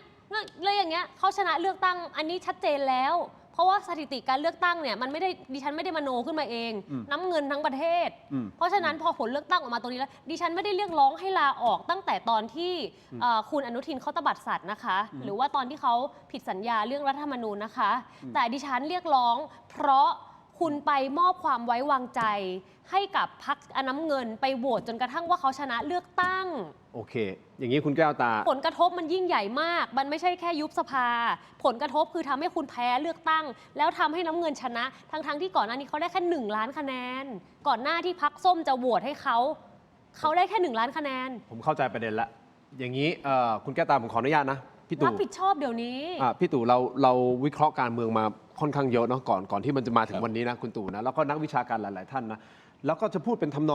นองเดียวกันนะบอกว่าที่วันนี้พรรคภูมิใจไทยแข็งแรงได้ขึ้นมา เพราะพรรคประชาชนซึ่งมันไปสอดคล้องกับสิ่งที่คุณแก้วตากำลังจะสื่อสาร ครับ ใช่ไหมคุณตู่ คือมันก็เป็นอื่นไม่ได้นะครับ เพราะว่าพอไปโหวตให้เขาก็ใช้โอกาสที่ไม่เปลือง แล้วก็ทำเป็นนะครับทั้งจัดทัพนักการเมืองนะครับจัดทัพทุกชนิดอ่ะแล้วก็การหลั่งไหลของบรรดาพรรคการเมืองถ้าไม่ได้เป็นนายกเนี่ยนะครับนักการเมืองก็ไม่ได้หลั่งไหลเข้าไป เพราะฉะนั้นมันก็คือจุดเปลี่ยน แม้กระทั่งนี้นะครับขณะนี้ในการเดินเกมจะตั้งรัฐบาลก็ตามอะแต่ว่าก็ต้องดูกันนานๆนะครับ วันนี้ก็แค่ว่านะครับพรรคเพื่อไทยรับเทียบเชิญเนี่ยกองเชียร์นะครับทั้งสองฝ่ายนี่ก็ฟาดกันแล้วเพื่อไทยก็เปลี่ยนโลโก้จากแดงมาเป็นน้ำเงินแล้ว มันก็สารพัด วันนี้เองนะคุณผู้ชมใช่ไหมวันนี้เองนะครับ ตอนแรกพรรคเพื่อไทย พื้นแดง แถลงข่าวก่อนใช่ไหม อ่า แถลงข่าวนั่งแล้วก็บอกว่าโอเคทางด้านของพรรคภูมิใจไทยเรามีภาพไหมทีมงานมีทางด้านของพรรคภูมิใจก็มีการติดต่อประสานมา แล้วเดี๋ยวเราจะยกขบวน IR ไปที่แล้วนี่เป็นภาพต่อเนื่องหลังจากนั้นไม่นานก็คือภาพนี้ ทีนี้เนี่ยในการเจรจาทางการเมืองก็ต้องดูนานๆนะในช่วงระยะเวลา2 เดือนเนี่ยตอนคราววิกป้อมจะได้ไหม ครับ นะครับไปโหวตให้คุณนุ้งอิงนั่งแถลงกันเป็นเรื่องเป็นราวนะพอจะตั้งรัฐบาลถูกเขี่ยวออกคือประเทศไทยเนี่ยจับมือนะครับไม่ว่าจับมือตรงจับมือไขว้ชูมือก็อย่าเพิ่งไปเชื่อในรอบแรก ดูกันนานๆนะครับผมว่ายังมีอะไรแปลกๆกันอีกหลายๆเรื่องอยู่ แสดงว่าจะมีอะไรแปลกๆจากนี้ มีอะไรจะพลิกโผจากนี้ คืออย่างที่ผมเคยบอกว่าเวลานักการเมืองเวลาเขาจับมือแบบเนี้ยคือพร้อมจะสะบัดได้ทุกเวลา แต่ว่าตอนนี้มันยังไม่ถึงขั้นตกลงไง นี่ แต่ว่า อันนี้แค่อย่างนี้แค่อย่างนี้ มันอย่างนี้ยังไอ้นี่เพียงแค่เริ่มต้น อ๋อนี่เขาใช้แค่นี้ แต่ว่า ยังไม่อย่างนี้ พอเวลานะครับเจรจาหลากหลายพรรคก็แบบนี้เวลาสะบัดมันง่าย อ๋อไหนลองเราสะบัดให้พี่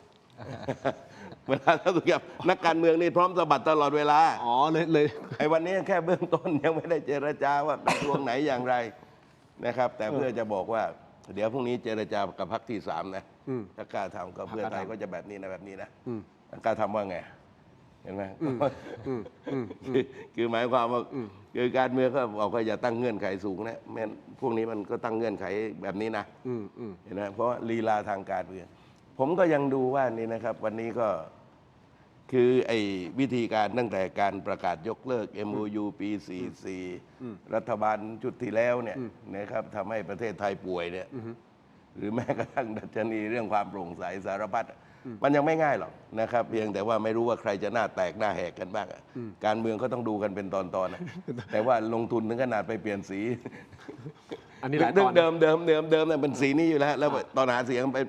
ไปทำเป็นสีแดง แล้วเวลาพอไปจับมือสีน้ำเงินเข้าพวเลยนะครับเปลี่ยนโปรไฟล์ใหม่เดี๋ยวพอหน้าแหกแล้วมันจะขำเอาอย่างนี้คุณผู้ชมหน้าแหกหรือไม่แหกเราไม่รู้นะฮะแต่ต้องดูกันยาวๆอย่างที่คุณตู่พูดนะครับเดี๋ยวไปฟังเสียงคุณอนุทินหน่อยนะฮะบางช่วงบางตอนของการแถลงข่าววันนี้ครับฟังครับ เรากลับมาทำงานด้วยกันนึกถึงประโยชน์ของส่วนรวมเป็นหลักนะครับเรื่องอะไรที่มันไม่เข้าใจกันในอดีตที่ผ่านมาก็เป็นเรื่องปกติธรรมดาต้องลบออกไปให้หมด แล้วก็เดินไปข้างหน้า นะครับแล้วก็ขอความร่วมมือที่จะทำงานร่วมกันทำงานแบบร่วมกันจริงๆไม่มีการแบ่งว่าแบ่งเส้นแบ่งเขตนะครับก็ถือว่าเป็นการร่วมกันในฐานะที่เป็นรัฐบาลด้วยกันแล้วก็บริหารราชการแผ่นดินไปด้วยกันด้วยประสิทธิภาพแล้วก็ด้วยความมุ่งมั่นตั้งใจที่จะทำให้เกิดสิ่งที่ดีที่สุดให้กับประเทศของเราครับ ตอนที่คุณอนุทินแถลงนะครับดูหน้าอาจารย์เชนนะครับ อาจารย์เชนก็มองด้วยกำลังคงคิดอะไรอยู่หลายอย่างในสมอง ไม่น่าออกจากห้องทดลองเลย อยู่กับกล้องจุลทรรศน์ดีๆ อุตส่าห์ส่องแล้ว รู้จักแต่พยาธิมันไม่รู้จักคน อย่างนั้นนะ มันกล้องจุลทรรศน์ แต่ก็ต้องยอมรับว่าอาจารย์เชนออกมาแล้วก็ถือว่าทำให้พรรคเพื่อไทย รู้ไงมันก็ ดีนะดีอย่าง ก็ต้องยอมรับนะ คือการเมืองเนี่ยมันก็เหมือนกับพวกทารกบูลิมอะบรรดาเจ้าพ่อทั้งหลายเนี่ยไม่ได้ตายกับบรรดาเจ้าพ่อด้วยกันนะตายกับทารกบูลิมเพราะไอ้เด็กมันไม่รู้จักเอาเหล็กขุดชาร์ปไปแทงตายพอไอ้นู่นตายก่อนแล้วจึงรู้ว่าเจ้าพ่อเป็นใครฉันเอาตกใจมาตกใจหลังจากแทงไปแล้วนะสภาพการเหมือนคนใหม่ๆออกมาเนี่ยนะครับจะห้องทดลองนั่นแหละ อย่างนี้คุณผู้ชม เดี๋ยวเราพูดคุยกันต่อ แต่แป๊บหนึ่งนะฮะเดี๋ยวขอกลับมาที่เรื่องของการโหวต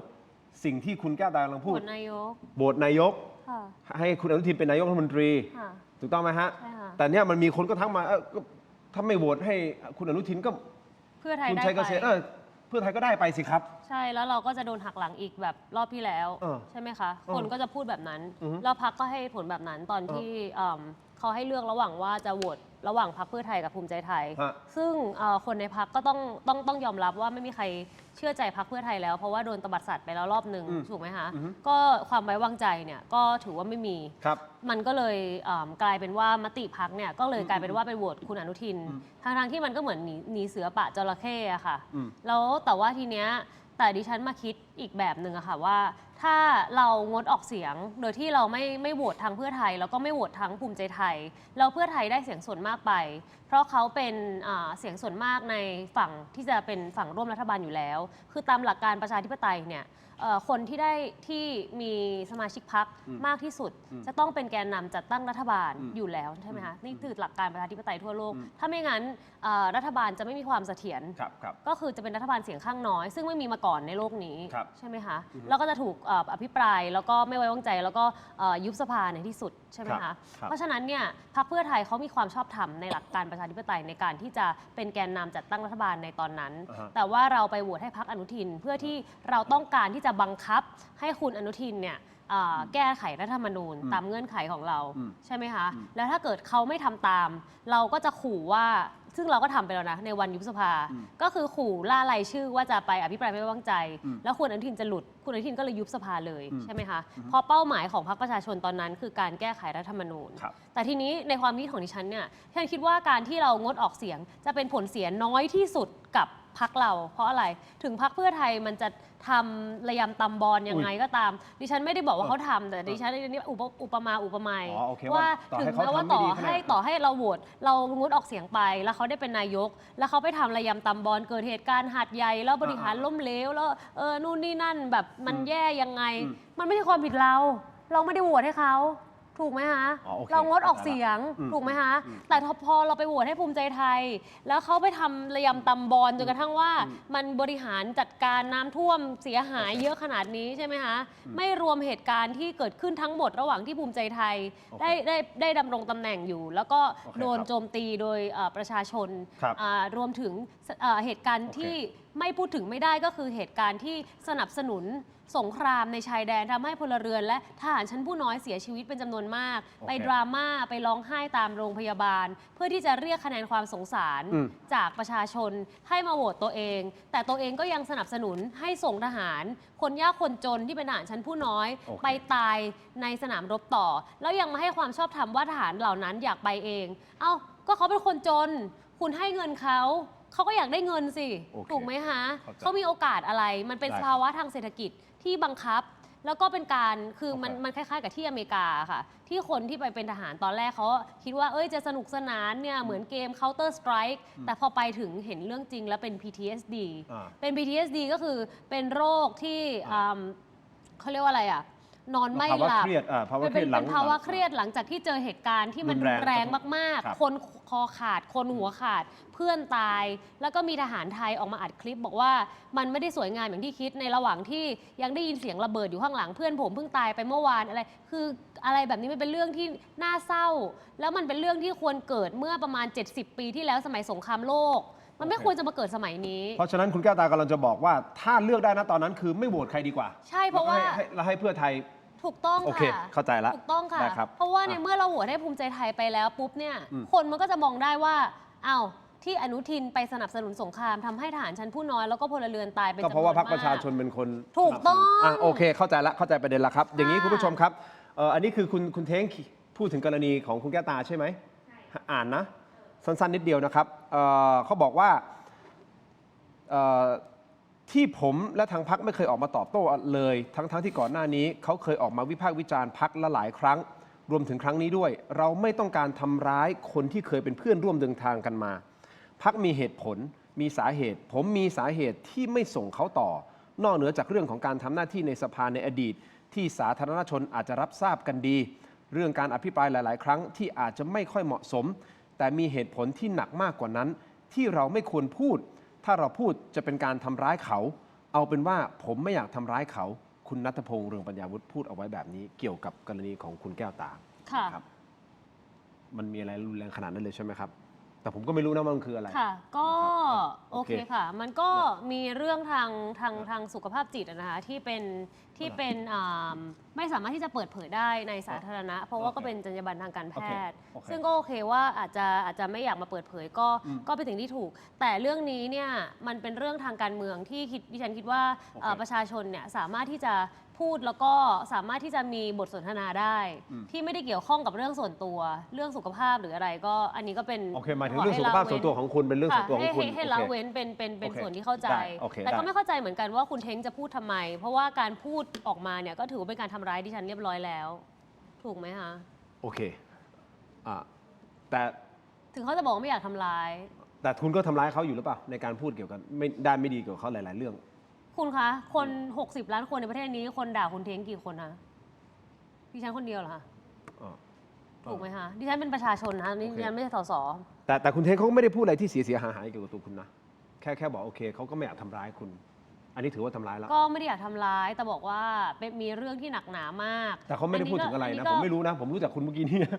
โอเค แต่ถึงอย่างนั้นก็ไม่ควรจะเมนชั่น โอเค เพราะว่ามันเป็น ได้ เรื่องส่วนตัวถูกไหมคะ ได้ครับ โอเค คุณก็เข้าใจละงั้นเราก็ถือว่าเป็นเรื่องส่วนตัวเราจะไม่พูดก่อนทนายอั๋นผมขออนุญาตนะทั้ง 3 ท่านเลยนะครับ ทีมงานเปิดคลิปกกตเพิ่มเติมได้ไหมฮะมีอีกหลายท่อนนะที่อยากจะให้วิเคราะห์กันเพิ่มเติมช่วงที่นักข่าวถามกกตที่แถลงข่าวเมื่อช่วงบ่ายนี้นะครับฟังครับ ถามท่านวราพงศ์นะฮะสุวจรไทยรัฐนะเอาแค่ yes หรือ no แค่นี้พอ ถ้าด้วยเหตุอะไรก็ตามแต่สามารถไปเอาต้นขั้วออกมาได้ขั้วหนึ่ง แล้วสามารถที่จะไปหาบัตรลงคะแนนเนี่ยแล้ว QR code หรือว่าไอ้ตัวเนี่ยไอ้ขอโทษไอ้แบบบาร์โค้ดเนี่ยมันแมทชิ่งกัน แปลว่าเราสามารถบอกได้ว่าคนคนนั้นเลือกใครใช่หรือไม่ใช่ครับ เอาว่าถ้าออกมันสามารถออกมาจากที่เก็บมาแล้วเนี่ยได้หรือไม่ได้แค่นี้พอ พูดแบบนี้ดีกว่า ขอแค่นี้ครับท่านมัน นะครับ ตอนนี้คนดูไลฟ์อยู่เขาสับสนขอแค่ yes หรือ no คือถ้าพูดแบบนั้น เดี๋ยวอย่างนี้ครับพี่เต้เดี๋ยว คือ yes ใช่ไหมท่านไม่อยากรู้จริง ทางพี่เต้คะข ครั อบ อนุญาตให้ทาง อ่า ทางบนเวทีแถลงนิดนึงนะคะ เพราะว่าเราต้องให้มีการสื่อสารกันนะคะ จะไม่มีการบังคับแบบนั้น ขอ เดี๋ยวเราให้ทางบนเวทีตอบก่อนนะคะพี่เต้คะ ขอ ขอบคุณค่ะ ผมมาอย่างที่ผมนำเรียนนะครับ ครับ เป็นไปได้ยากนี่เท่ากับเป็นไปไม่ได้ใช่ไหมครับ เป็น มันอย่างนี้ดีกว่านะครับ ถ้าคนจะทำเนี่ยก็คือมีเจตนาทุจริตแล้วนะครับ เข้าไปเปิดหีบบัตรเลือกตั้งนะครับ ก็มีความผิดตามกฎหมายแล้วครับ ซึ่งถ้าทำก็จะเจอแมทชิ่งกันได้ อย่างนี้ ไม่ใช่ค่ะ อย่างนี้พี่เต้ นั้นค่ะพี่เต้ ไม่ผมอยากรู้จริง ขอบคุณสื่อท่านนี้ถามแบบตรงไปตรงมาขอ yes or no ทนายอั๋นฟังแล้วเป็นยังไงครับในการตอบมันตอกย้ำอะไรหรือเปล่าหรือว่ามันส่งสัญญาณอะไรให้กับคุณหรือเปล่าที่กกตตอบ มันต้องเย็ดอยู่แล้วครับ แต่ว่าเขาก็พยายามจะเลี่ยงนักข่าวรู้ทันตอนเล่นบทแบบอย่าบังคับอะไรเงี้ยนะครับ ซึ่งวันนี้ถามว่าได้ความจริงไหมอะครับ ก็ ไม่ได้ความจริงหรอกแต่เพราะว่าความจริงประชาชนรู้อยู่แล้วโดย make sense อยู่แล้วครับเพราะเขาทดสอบก่อนหน้านี้ถูกไหมฮะทดสอบลองยิงเล่นๆไปแล้วครับยิงปุ๊บขึ้นปั๊บอย่างเงี้ยก็ผมเรียนย้ำนะครับว่าการเลือกตั้งครั้งนี้มันคืออย่างนี้นะครับเมื่อกี้พูดถึงพรรคเพื่อไทยที่ไปจับมืออะไรกันเนี่ยนะครับผมเองเนี่ยโพสต์เนี่ยก็ยังแทบจะลบโพสต์หรือว่าต้องจะแก้ไขหรือเปลี่ยนแปลงอะไรไม่ทันประมาณสัก5 นาทีหรือ10 นาทีก่อนหน้านั้นเนี่ยทางพรรคเพื่อไทยโดยทีมกฎหมายอาจารย์ชูศักดิ์บอกว่าจะดูหลักฐานและเตรียมจะไปเล่นประเด็นเดียวกับผมเนี่ยแต่หลังจากนั้นคล้อยหลังข่าวติดมาเลยบอกเตรียมจะไปพรรคภูมิใจไทยตกลงคุณดึงเชงหรือมันเกิดอะไรหรือไปยังไงใช่ผมอุตส่าห์ดีใจ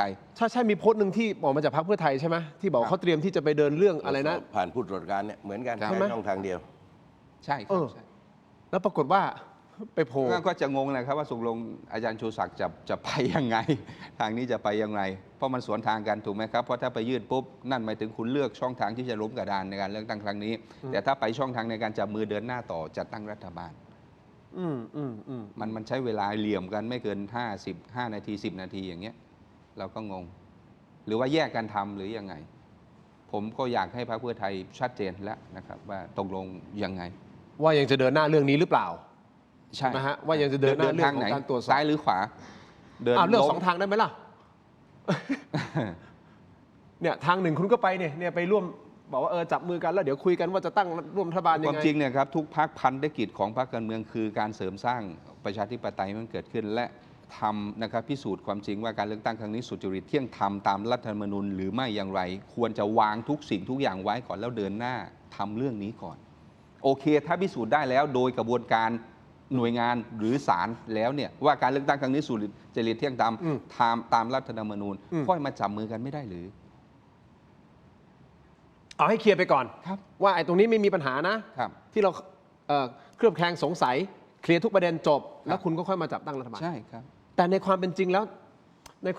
ไอ้การที่จะฟอร์มรัฐบาลมันคือพอเลือกตั้งพอรู้ผลเสร็จปุ๊บเนี่ยส่วนมากเขาจะคุยกันเสร็จปุ๊บแล้วก็พยายามที่จะจบ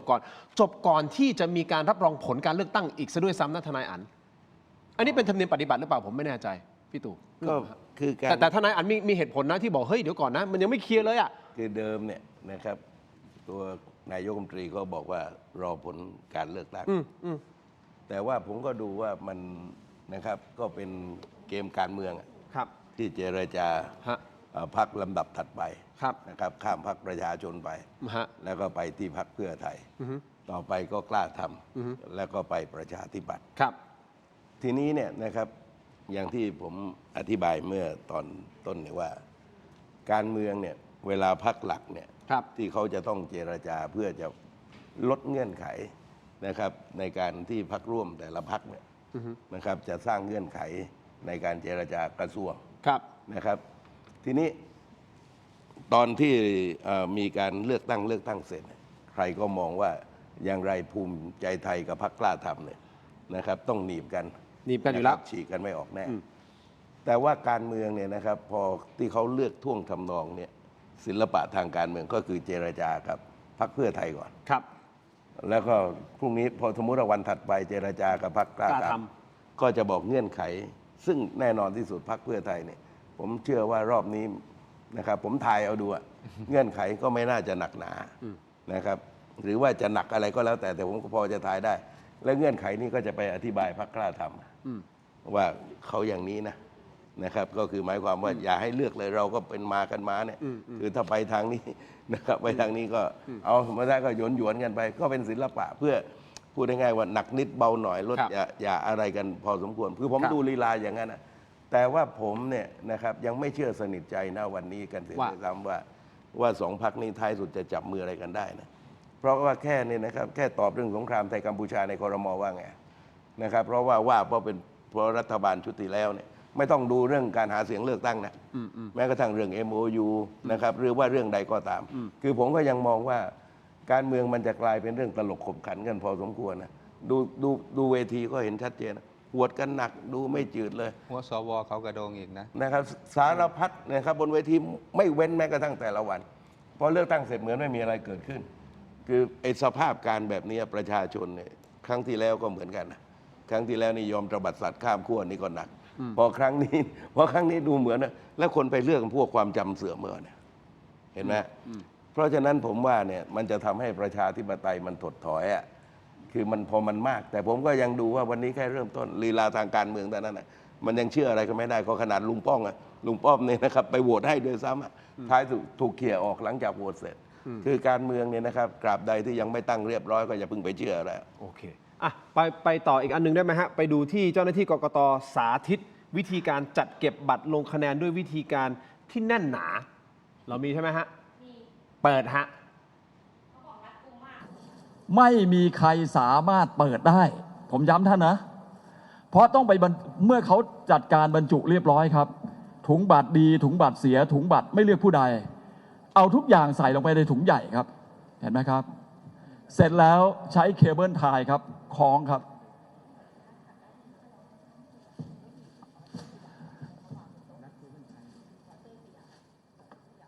ท่านดูนะฮะตามขั้นตอน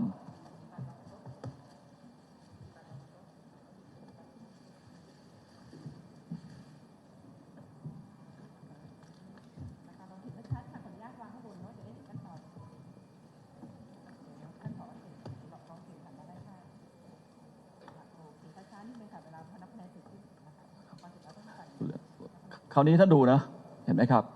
เอกสารทั้งหลายเหล่านี้จะต้องไปใส่ไว้ในถุงวัสดุใสชั้นนอกครับนะครับแล้วก็บรรจุ กลางและเกลื่อนกลาดเลย แล้วโดยเฉพาะอย่างยิ่งต้นขั้วเนี่ยหลายเป็น10ออกมาเลยผมก็ได้เห็นเนี่ยผมไม่ได้อยากเห็นผมก็ได้เห็นวันที่ไปลงพื้นที่ชลบุรีเขต 1อย่างเงี้ยผมเข้าถึงแล้วถ้าเทียบกับบรรทัดฐานที่พี่ตู่พูดถึงปี 49 เพียงแค่กี่รูปนะฮะ3-4 รูปอันเนี้ยต้นขั้วเป็นหลาย10เลยไปหาดูครับชลบุรีเขต 1วันนั้นคืนเกิดเหตุ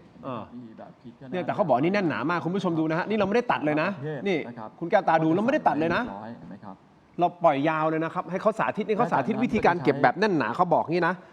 ก็คือใส่ถุงพลาสติกแยกบัตรดีบัตรเสียบัตรไม่ลงคะแนนแล้วก็ซ้อนด้วยถุงพลาสติกอีกชั้นแล้วก็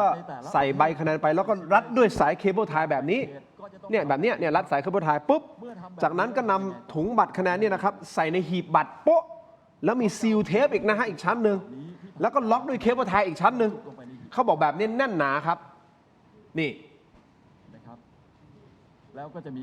เรียบร้อยปึ้งนี่เทปกาวซีนแล้วกล่องนี้ก่อนหน้านี้นะครับเขาบอกหาซื้อได้ที่ช้อปปี้นะ ตอนนี้ไม่มีแล้วใช่ไหมเว็บไซต์นั้นนี่แล้วนี่เขาซีลแบบนี้ครับนี่แน่นหนาครับเขาบอกไม่สามารถที่จะเข้าได้เลยความหมายคือไม่สามารถที่จะเข้าถึงคือใครที่คิดจะซื้อตู้เซฟผมว่าไม่ต้องจ่ายแพงกว่าทำไมเอาถุงพลาสติกกับกล่องกระดาษนี่แหละเพราะว่ากกต.บอกนั่นหนาอย่างนี้หรอ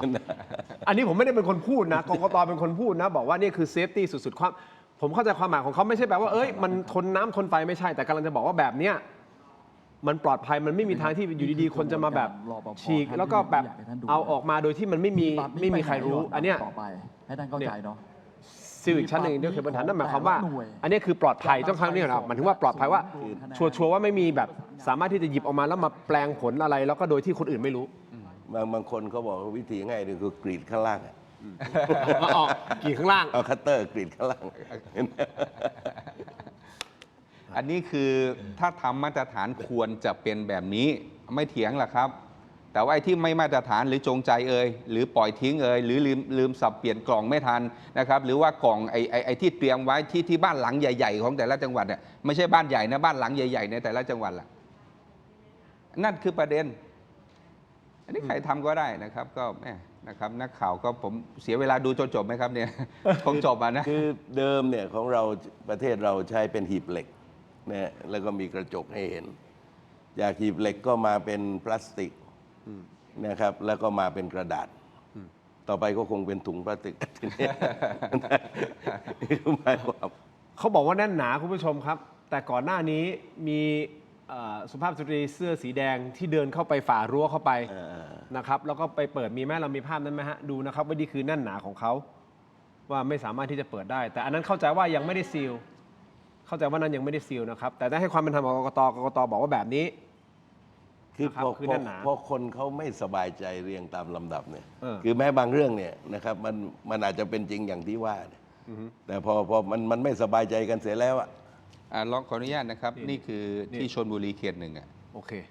เนี่ยเข้าถึงแล้วผมเข้าถึงบัตรแล้ว อันนี้คุณถ่ายอะฮะนี่ใคร ใช่ผมถ่ายเอง โอเค กับมือ เพราะว่ามัน เดี๋ยวให้ทีมงาน ชนะแล้วนะคะ อย่างนี้ไม่มีทางตามทัน เดี๋ยวก่อนนะฮะมึงเอามัน3อย่างเกิดขึ้นพร้อมกันเอาเมื่อสักครู่นี้คือให้เห็นว่าแน่นหนาหรือไม่แน่นหนาคุณผู้ชมอันนั้นเรื่องนั้นจบนะแล้วทนายอันเปิดให้ผมดูเมื่อสักครู่นี้คืออันนี้คือเขต 1 เขต 1ชลบุรีครับเข้าถึงสื่อนัก เขต ข่าวนะครับ ทุกคนเห็นหมดแล้วครับ อันนี้เห็นหมดแล้วถูกต้องไหม เห็นหมดแล้วครับ เนี่ย ทุกคน อันนี้ เห็นหมด คือ แล้ว ที่เขาวางอยู่ตรงนี้ ซึ่งเขาบอกว่ามันกำลังรอจัดเก็บอยู่ 10% ที่เหลือใช่ไหมเท่าที่ผมฟังอ่ะ ครับ คืออันนี้นะครับแน่นหนาหรือไม่แน่นหนาคุณผู้ชมตัดสินอีกทีหนึ่งแล้วพอดีคุณแก้วตาเปิดเอามือถือขึ้นมาอีกอันหนึ่งคือต้องการเมื่อกี้นี่คืออะไรฮะ ภูมิใจไทยเขารวมเสียงพอในการที่จะจัดตั้งรัฐบาลแล้วรู้สึก กี่เสียง 290 กว่าหรือว่าเท่าไหร่เดี๋ยวแป๊บนึงเดี๋ยว ฮะ ดิฉันก็ทำ นี่คือเขา ทำหาย ประกาศ แล้ ล่าว สุด เนี่ย เหรอฮะ อ๋อ279 นี่ประกาศล่าสุดนะครับ 3 นาทีที่แล้วป่ะ 3 นาทีที่แล้วเหรอฮะ 18 นาทีอ่ะ 18 นาทีที่แล้ว 18 นาทีที่แล้วใช่ กี่เสียงนะฮะ มีภูมิใจไทยเพื่อไทยพลังประชารัฐพรรคเศรษฐกิจรวม เฮ้ย ไทย เดี๋ยว พรรคอะไรบ้างวะ เฮ้ยอันนี้เรื่องอย่างเดี๋ยวแป๊บนึง เขายังไม่ประกาศไหมเพราะว่าคงจะทำผัง เพราะว่าเขาต้องไปเจรจากันอีกสอ ไม่ งพรรค คุณเดี๋ยวเขาก็แตกกันเพื่อไทยกับภูมิใจไทยเดี๋ยวเขาก็ทะเลาะกันเดี๋ยวก็แยก แป๊บนึงนะภูมิใจไทยเมื่อกี้มีใครนะ มีภูมิใจไทยมีพรรคเพื่อไทยมีพรรคพลังประชารัฐ อ่ามี มีพรรคเศรษฐกิจ มีพรรครวมใจไทยค่ะ อ่า มีพรรค โอเค ไทยทรัพย์ อันนี้คือคาดการณ์ใช่ไหม เป็นการคาดการณ์เป็นการครับยังไม่เป็นทางการนะ มีพรรคปทมพรรคประชาธิปไตยใหม่ มีพรรครวมพลังประชาชนค่ะ โอเค 279 ที่นั่งท้วนค่ะ นี่นะฮะยังไม่เป็นทางการนี่พี่ตู่ ครับยังเป็นการคาด เป็นการคาดการณ์นะครับ ค่ะ ความหมาย แต่ คือภูมิใจไทย อันนี้ก็ เพื่อไทยพลังประชารัฐ ก็เป็นการเจรจาเรียงกันตามลำดับ ค่ะแต่ว่าพรรคแรกที่ตกลงก็คือเพื่อไทยที่ไปพบกันอันรูป เขาเรียง กับอาจาย์เชน ลำดับจากเสียงมากไปยังเสียงน้อย ยัง แต่ถ้าเป็นแบบนี้อะพี่ตู่คุณตู่จตุพรถ้าเป็นแบบนี้นั่นหมายความว่าไม่มีพรรคกล้าทำอยู่ในนี้ คือกล้าทำเนี่ยเขาจะเจรจาถัดจากนี้ไป อ๋อ เขาเรียงฮะแล้วก็พรรคประชาธิปัตย์เป็นพรรคที่สาม อ๋อ ส่วนพรรคเล็กเนี่ยนะครับก่อนหน้านี้เขาก็ว่ากันไปก่อนอย่างที่ผมบอกมันเป็นศิลปะไงเพราะว่าถ้าไม่เจรจาใครเลยเนี่ยระหว่างภูมิใจไทยกับพรรคกล้าทำเดี๋ยวเจรจากระทรวง ครับ นะครับมันจะยาก เพราะฉะนั้นก็เจรจากับเรียงพรรคเพื่อไทยเนื่องจากเสียงมากกว่า อ่าฮะ พรรคกล้าทำก่อน ว่าเงื่อนไขอย่างไรกันบ้าง ครับ เพื่อจะมาเขาเรียกว่ามาปรับมานี่ทางนี้เขาเสนอแบบนี้ทางนี้ว่ายังไง แต่ว่ายังไม่จบ ยังไม่จบ ยัง โอ ไม่ เค จบยังไม่จบ คุณผู้ชมครับ ช่วยกันโหวตให้หน่อยได้ไหมครับ ใน YouTube ครับ ผมถามว่าคุณคิดว่าควรมีการเลือกตั้งใหม่หรือไม่ควรไม่ควรไม่แน่ใจนะครับ ตอนนี้คนโหวตเข้ามาเกือบ 17,000 โหวตแล้วนะฮะขอสัก 20,000 โหวตได้ไหมวันนี้ลองดูนะครับว่าคุณผู้ชมคิดเห็นอย่างไรว่าควรจะมีหรือไม่มีการเลือกตั้งใหม่นะครับคุณผู้ชมอันนี้แล้วแต่คุณผู้ชมคิดเลยนะครับ แต่ประเด็นหนึ่งนะฮะคุณผู้ชมครับที่เป็นประเด็นที่น่าสนใจนะฮะมีผู้ใช้ Facebook ชื่อว่าดร.ทันทีสุขโชติรัตน์ใช่ไหมครับสุขโชติรัตน์ออกมาตั้งข้อสังเกตนะฮะท่านโพสต์ Facebook ตั้งข้อสังเกตอย่างนี้คุณแก้วตานะทนายอันพี่ตู่สังเกตถึงโรงพิมพ์ครับที่เป็นต้นน้ำในการพิมพ์บัตรเลือกตั้งเอาโพสต์ของท่านขึ้นมานะครับมีการรายงานในสื่อว่าปีนี้มีบัตรเลือกตั้งทั้งหมด3ใบด้วยกันใช่ไหมแต่ละใบมาจาก3โรงพิมพ์เลยนะ3โรงพิมพ์มีอะไรบ้าง 1. บริษัท TKS เทคโนโลยีจำกัดมหาชนพิมพ์บัตรเลือกตั้งสสแบบแบ่งเขตก็คือบัตรสีเขียวต่อมาคือบริษัทจันวานิช Security Printing จำกัดพิมพ์บัตรเลือกตั้งสสบัญชีรายชื่อก็คือบัตรสีชมพูและยังมีอีกโรงพิมพ์หนึ่งชื่อว่าโรงพิมพ์อาสารักษาดินแดนพิมพ์บัตรประชามติก็คือบัตรสีเหลืองซึ่งเขาก็ไปจับตาที่โรงพิมพ์อาสารักษาดินแดนเพราะประธานของโรงพิมพ์นั้นคืออดีตผู้ว่าบุรีรัมย์ครับซึ่งเพิ่งย้ายมาเป็นอธิบดีกรมการปกครองในกระทรวงมหาดไทยรัฐมนตรีว่าการกระทรวงมหาดไทยคือใครครับคุณอนุทินชาญวีรกูลครับและเพิ่งมาเป็นอธิบดีเมื่อเดือนพฤศจิกายนปีที่แล้วเองนะครับซึ่งแม้จะมีการระบุไว้ว่าโรงพิมพ์นี้รับผิดชอบเฉพาะบัตรประชามตินั่นหมายความว่าโรงพิมพ์เหล่านี้ก็อาจจะนะใช้คำว่าอาจจะมีข้อมูลต่างๆเป็นพวก Big Data หรือเปล่าไม่แน่ใจกับ QR Code กับ Bar Code ต่างๆนะผมไม่รู้ไม่แน่ใจแต่ที่แน่ๆ ทนายอั๋นบอกกับผู้สื่อข่าวประเด็นนี้ใช่ไหมฮะบอกว่าเหมือนมีการหัวประมูลหรือเปล่า ใช่ครับ ในการที่จะล็อกเป้าเอาไว้แล้ว จะให้ใครเป็นคนพิมพ์เอกสารต่างๆ ไม่ว่าจะเป็นเอกสารแนะนำตัวสสเอกสารอะไรลงประชามติต่างๆ ข้อเท็จจริงยังไงฮะคุณอนันต์ อยู่มาวันหนึ่งนะครับมีคนโทรมาหาผมนะครับเขาก็คือผู้ประกอบการโรงพิมพ์นี่แหละนะครับตอนแรกฟังแล้วก็เข้าใจว่าเฮ้ยน่าจะเป็นการเสียผลประโยชน์โอเคแหละในเมื่อการหัวประมูลเนี่ยนะครับการมันไม่เสมอภาคในการเข้าถึงในการประมูลเนี่ยก็เขาเสียประโยชน์แต่เรารับฟังเพราะเป็นประโยชน์สาธารณะแต่พอมาวันนี้เนี่ยนะครับการที่จะไปจิ้มเอา1 2 3 4เนี่ยผมเชื่อว่ามีวัตถุประสงค์มากกว่าการจะกินหัวคิว 10% 5% 20%ก็น่าจะพวกแบบนี้หรือไม่อย่างไรในการครอบครองข้อมูลหรือเปล่านะครับก็ตั้งเป็นข้อสังเกตอันนี้น่าคิดเหมือนกันนะฮะอันนี้น่าคิดในที่ทนายอันตั้งข้อสังเกตคุณตู่คิดยังไง คืออย่างนี้นะครับในเรื่องโรงพิมพ์อันนี้เป็นส่วนเรื่องประชามติใช่ไหม ครับ ที่มันไม่มีปัญหาแต่ว่าไอ้บัตรสีชมพูกับบัตรเขียวเนี่ยที่เป็นของเอกชนทั้งคู่เนี่ยนะครับนี่ก็เป็นอีกประเด็นหนึ่งแล้วก็รูปแบบก็แตกต่างกันคือปัญหาก็คือว่าทำไมประชามติจึงไม่ใส่บาร์โค้ดหรือ QR โค้ดเห็นไหมเหมือนทุกอย่างนี่มันคือมาสร้างข้อสังเกตข้อสงสัยกันหมดหมายความว่าประชามติไม่ต้องการจะรู้หรือยังไง คนเขาก็คิดยังไงก็ได้นะครับเพราะฉะนั้นผมว่ากกตเนี่ยจะต้องตอบคำถามอะไรกันมากมายครับอันนี้เป็นการตั้งข้อสังเกตนะฮะคุณผู้ชมครับซึ่ง Facebook ดร.ทันทีท่านเป็นผู้เชี่ยวชาญด้าน Data Science นะฮะ Data Science นี่นะครับจบเอาแหละสุดท้ายสุดมันจะเป็นอย่างไรต่อไปเรื่องของข้อสงสัยที่เรามีต่างๆนานาเรื่องของการจัดตั้งรัฐบาลนะว่าใครจะจับมือกับใครยังไงเดี๋ยวจะมาสรุปม้วนเดียวนะฮะในช่วงท้ายของรายการนะครับคุณผู้ชมครับและแน่นอนประเด็นที่คุณแก้วตาออกมาเคลื่อนไหวก็ชัดเจนพูดออกมาว่าเธอผิดหวังกับจุดยืนอุดมการณ์ของพรรคอดีตพรรคที่เธอเคยอยู่ด้วยนะครับคุณผู้ชมจะมีความคิดหลากหลายเข้ามาอย่างไรนะครับก็น้อมรับนะครับดิฉันขอชี้แจงก่อนค่ะว่าดิฉันไม่ได้ผิดหวังแค่การตัดสินใจอย่างเดียวแต่ดิฉันผิดหวังที่การตัดสินใจมันนำพามาซึ่งการความวินาศสันตโรของการเลือกตั้งในครั้งนี้ที่พรรคสีน้ำเงินชนะได้เสียงส่วนมากโดยที่มาจากการยกมือให้คุณอนุทินเป็นนายกโดยตรงอันนี้ดิฉันไม่มีข้อกังขาเลยว่าคนที่สร้างปีศาจสีน้ำเงินขึ้นมา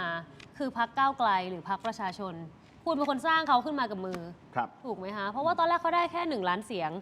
คุณจะเถียงไม่ได้เลยถึงว่าจะ I.O. ดิฉันตอนนี้ฉันกำลังอ่านคอมเมนต์อยู่นะคะก็กำลังด่าดิฉันอย่างบอกว่าแก้วตาเนี่ยไม่ได้พูดไม่ใช่พูดเรื่องจริงไม่ได้พูดเรื่องจริงไม่ได้พูดเรื่องจริงแล้วคุณเห็นสถิติของการเลือกตั้งไหมคะว่าใครชนะเลือกตั้งแล้วคุณเห็นไหมคะว่าใครเป็นคนโหวตให้คุณอนุทินเป็นนายกแล้วสุดท้ายหลังจากนั้นผลคืออะไรผลก็คือเขาก็ชนะเลือกตั้งผลลัพธ์ก็คือโครงสร้างเดิมที่มันมาจากการที่เอื้อกลุ่มทุนกลุ่มใดกลุ่มหนึ่งหรือว่ากลุ่มศักดินากลุ่มใดกลุ่มหนึ่งหรือว่ากลุ่มชนชั้นสูงกลุ่มใดกลุ่มหนึ่งเนี่ยคุณไปทำให้มันแข็งแรงขึ้นนะคะการต่อรองครั้งนี้เนี่ยทำให้ประชาชน14 ล้านเสียงรู้สึกว่าถูกลดทอนเสียงของตนเองหัวหน้าพรรคไม่สามารถหลบหลังคำว่าเป็นมติพักได้เพราะตนเป็นหัวหน้าพักเป็นคนคุมบังเหียนอันนี้ที่ฉันบอกไปแล้วอันนี้คือย้ำอีกครั้งหนึ่งโอเคใช่ค่ะผู้นำภาวะผู้นำคือการรับผิดชอบต่อผลลัพธ์ไม่ใช่การรับเครดิตหรือรับคำชมแค่ตอนชนะเลือกตั้งเท่านั้นเพราะฉะนั้นคุณก็จะจี้ให้เขาลาออกแหละเพื่อแสดงความรับผิดชอบ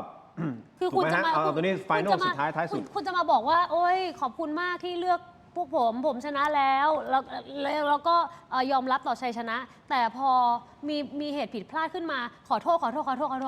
ถ้าคุณเป็นรัฐบาลวันหนึ่งขึ้นมาคุณทำผิดพลาดถึงขั้นว่ามีคนตายเป็นหมื่นเป็นแสนคุณขอโทษเหรอคะถ้าคุณเป็นหัวหน้าพรรคฝ่ายค้านคุณทำพลาดถึงขนาดนี้คุณแค่ขอโทษแต่ไม่มีการรับผิดชอบเลยแล้วคุณไอซ์ออกมาประกาศบอกว่าให้กกต.ลาออกในความผิดพลาดคุณแหวงคุณเหวิงอะไรเนี่ยที่บอกว่าขอโทษอย่างเดียวไม่หรอกทำไมไม่ไปบอกคุณเท้งด้วยว่าคุณพลาดอย่างนี้คุณต้องลาออกแต่ไปด่าคนอื่นว่าให้ลาออกสรุปสุดท้ายเป้าหมายสูงสุดของคุณคือต้องการสื่อไปว่าโอเค1 2 3 4คุณไม่ได้เป็นอย่างอุดมการณ์อย่างที่คุณพูดแล้วคุณไปยกมือให้คุณอนุทินกลายเป็นนายกรัฐมนตรีแล้วนี่คือข้อผิด มาหันว่าคุณไม่ควรจะเอา จริงๆมันมี 14 ล้านเสียงถูกต้องไหม ถูกต้องค่ะ ให้กับเขาเพราะฉะนั้นสิ่งที่คุณควรจะทำคุณเท้งคือลาออกถูกไหม ใช่ค่ะ โอเคนะ มันมีค่ะคุณยังไม่จบค่ะ คุณเท้งต้องหยุดปฏิบัติหน้าที่โดยผลของกฎหมาย เพราะปปชยื่นศาลฎีกาแผนกคดีเลือกตั้ง ใช่ หมายถึงว่าไม่ได้ทำหน้าที่ในสภา ค่ะ แต่ก็เหมือนกับว่าคุณแก้วตาอยากให้ไม่ต้องทำหน้าที่หัวหน้าพักในนอกสภาด้วยอย่างนั้นใช่ไหมฮะ ไม่ใช่ค่ะ คือเขาควรจะแสดงความรับผิดชอบต่อประชาชนว่าเขาทำผิดพลาด ไม่ใช่ตัวเขาเองทำผิดพลาด แต่การตัดสินใจของพรรคทำผิดพลาด แล้วเขาเป็นหัวหน้าเป็นคนคุมบังเหียน มันก็เหมือนกับคุณเป็นกัปตันเรือ แล้วเรือล่ม เพราะว่าลูกเรืออาจจะไปทำเรือเป็นรูหรือว่าอะไรแต่กัปตันเรือ คือ ต้อง ใน เป็น ส คน ภาเขาทำหน้าที่ไม่ได้อยู่แล้ว รับผิดชอบ เขาต้องหยุด หัวหน้าพรรคต้องรับผิดชอบเสมอ เพราะคุณเป็นหัวหน้า เอาผมเข้าใจประเด็นละก็คือ ค่ะ สรุปผมทวนอีกครั้งหนึ่งคือต้องรับผิดชอบในการลาออก ถูกต้องเพราะว่ามันเป็น โอเค ปัญหาใหญ่มาก มันไม่ได้เป็นปัญหาเล็กๆน้อยๆใช่ไหม ได้ คะ มันเป็นการโหวตนายก แล้วก็เอาตั้งครม.สีดำมาทั้งครม.มาโกง ได้ครับ กินกันทั้งบ้านทั้งเมือง อุ๊ย อันนี้คือ เดี๋ยวเขาฟ้องนะ เหตุผลที่หนึ่งก็ฟ้องไปแล้วเหตุผลที่ มี สองเหตุผลที่สองที่ดิฉันรับไม่ เป็ ได้ นเห อ ตุ ย่างแร เห ง ตุผลเดียวกันที่เคยอธิบาย ไม่ ยัง ใช่ค่ะ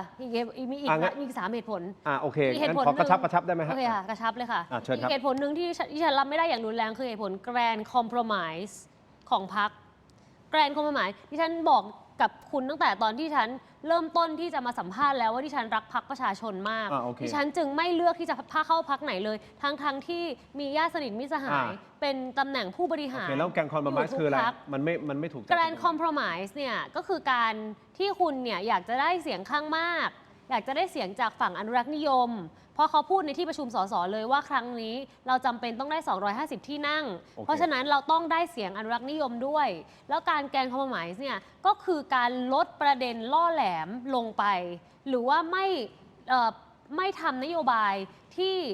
ฝั่งอนุรักษ์นิยมเนี่ยอาจจะรับไม่ได้ ซึ่งคุณไม่ชอบ